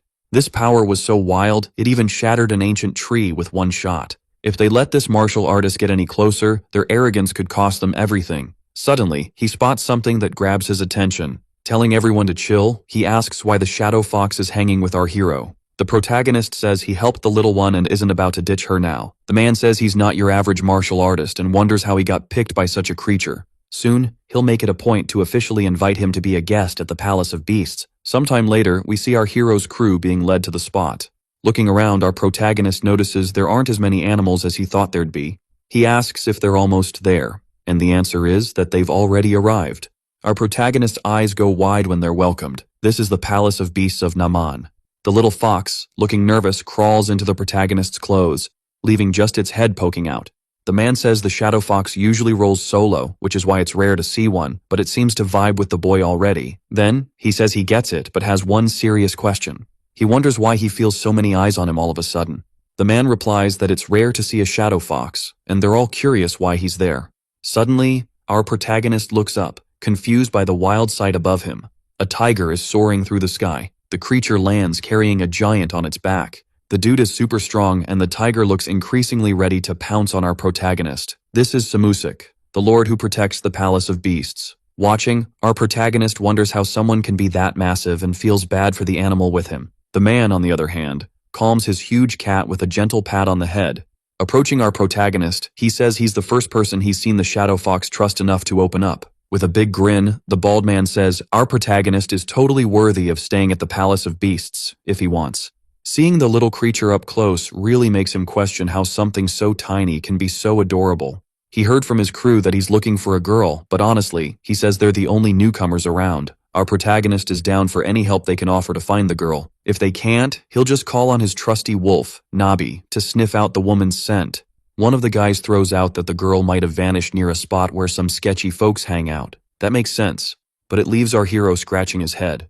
He explains there's another crew near the Palace of Beasts that doesn't take kindly to any resistance. This crew has a seriously messed up tradition, even by Palace of Beasts standards. They chow down on anyone who gets too close. They think munching on humans helps them soak up all that vital energy. He's got a hunch that the woman he's searching for might have been snagged by them and wonders what kind of crazies are lurking there. Out of nowhere, his phone buzzes with a message saying that world domination in the martial realm is a tough gig. A secret mission pops up. Wipe out this tribe completely, or face some serious consequences. This is a total mystery for our hero, but seeing that message makes him shake with anger and go pale. If he flops, his beloved pup is going to get sick. Annoyed, he demands to know where these people are so he can take them out. Gripping his weapon, he vows to hunt them down and serve them up to the animals for a feast. But then he hears a weird noise coming from his weapon. It's falling apart right then and there. The giant cracks up and says they're doing him a solid, thanking him. Our boy, on the other hand, is freaking out, realizing this isn't a nightmare, it's the real deal. The elder steps up, introducing himself as the Lord of the Palace of Beasts, and makes a big announcement. Our hero tries to cut in, asking for a second, but the dude keeps going. He says those who sorted their issues are now chilling with him, and they're throwing a massive food and drink festival. Our protagonist, dead serious, just starts hurling curses into the air. After a bit, everyone's totally wasted, losing their minds. Meanwhile, our boy, who hasn't touched a drop, is stomping his foot like he's trying to start a mini earthquake. He messed everything up and wonders why he didn't think of this sooner, since the weapons are super weak. If he channels his internal energy, he could totally break through any metal limits. The third elder asks if something's bugging her master. She says he looks off, and our boy tells her to chill and mind her own business. She gets it, but he keeps stomping like he's got ants in his pants. The fourth elder rolls in and asks if the protagonist is really okay. He laughs, saying he looks bummed, like he lost his secret weapon, but our hero punches him right in the nose. He questions if he really showed that vibe and insists he can still pull out his trump card. Looking at the handle, he realizes it's way more useful than he thought. Suddenly, the giant shows up and asks why the protagonist is so deep in thought. He suggests they check out a spot with a killer view and that they should go together. When they get there, they find themselves on a cliff, where the sky is shining brighter than a TikTok filter. The bearded man asks what the protagonist thinks, and he says it's super beautiful. But he's still feeling down, catching the older dude's attention, who says his mind seems to be racing. He then asks if the tribe they'll face later is the same, but the answer is no. The giant continues, saying the martial world doesn't really care about them in the end. He explains that the rumors actually point to this specific group, which isn't linked to the Beast Palace. Sure, they have a way of welcoming outsiders, but they're not as brutal as others.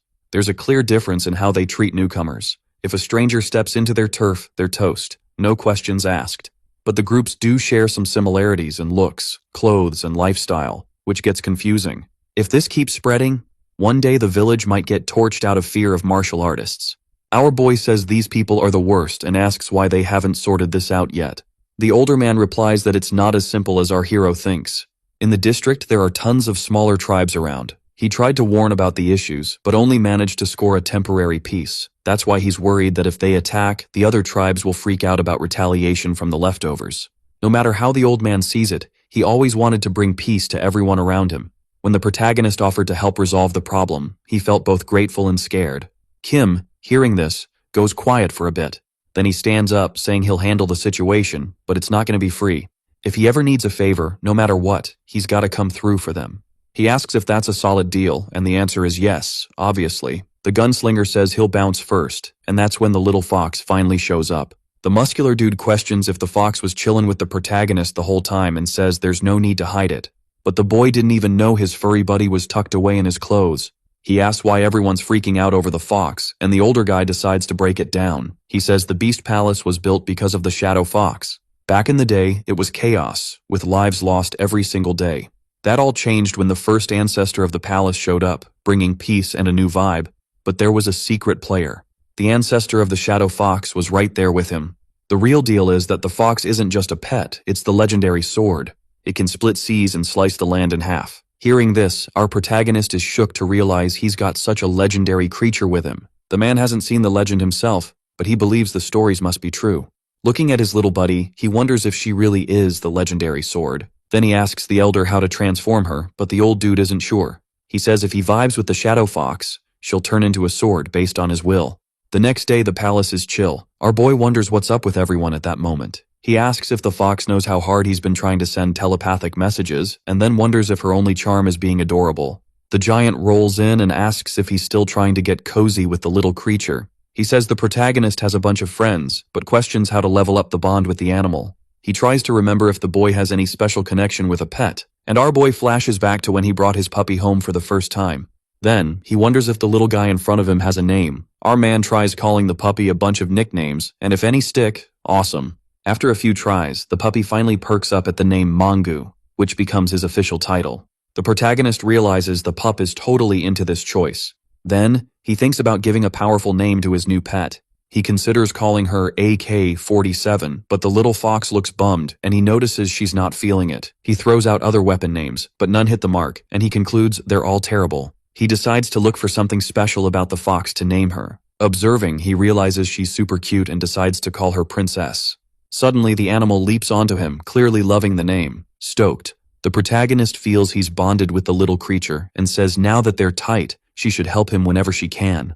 Then, a bright glow bursts from the small creature, catching both of them off guard. The protagonist realizes it's the legendary sword he was hoping for. Standing still, he just watches, wondering if it's the legendary sword of Shadow Judgment. As he holds it, he feels a surge of power rising within him and realizes he can slice through anything.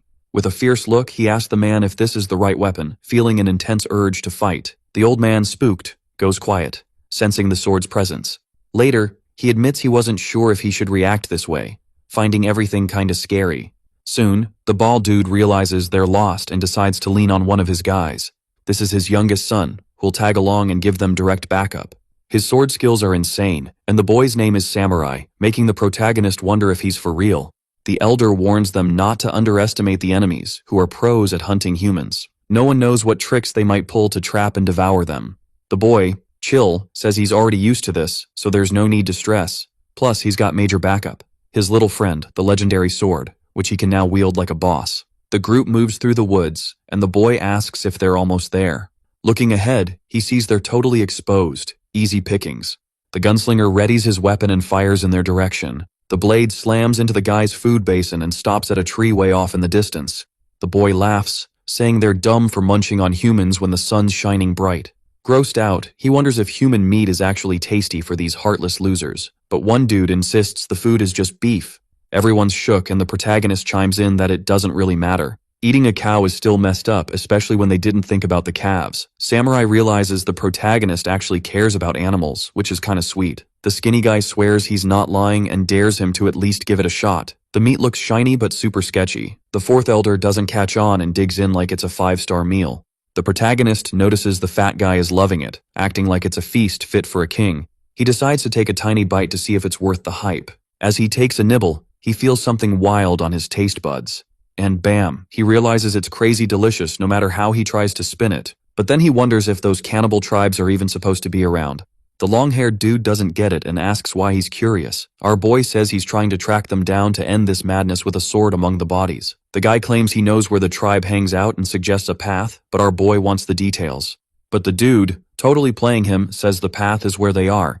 Kim isn't surprised and just stares at him, totally blank. The guy, in a wild mood, lunges at him with an axe, but our protagonist, quick on his feet, dodges the swing like a pro. He warns not to underestimate him just because he's not packing heat. Then, he makes a slice that splits the dude in half. He brags about being a black belt in swords, which is why he's a beast in combat. Soon, he thanks them for saving the time they would have wasted tracking them down. He decides to repay the favor with a quick but painful exit. The elder lands smoothly on the ground. With a single spin, she launches hundreds of blades that wipe out the enemies around her. One of the guys says they should hold him down since he can't use any weapons, but the redhead jumps in and warns not to hug him. Only his little bro gets that privilege. With a massive stomp, the redhead crashes down on the guy with serious force. Our protagonist realizes these dudes are so weak they're not even worth the effort. But glancing to the side, he spots something from the fourth elder. He sees 2 of them there, and the fat guy confirms he sees the same thing.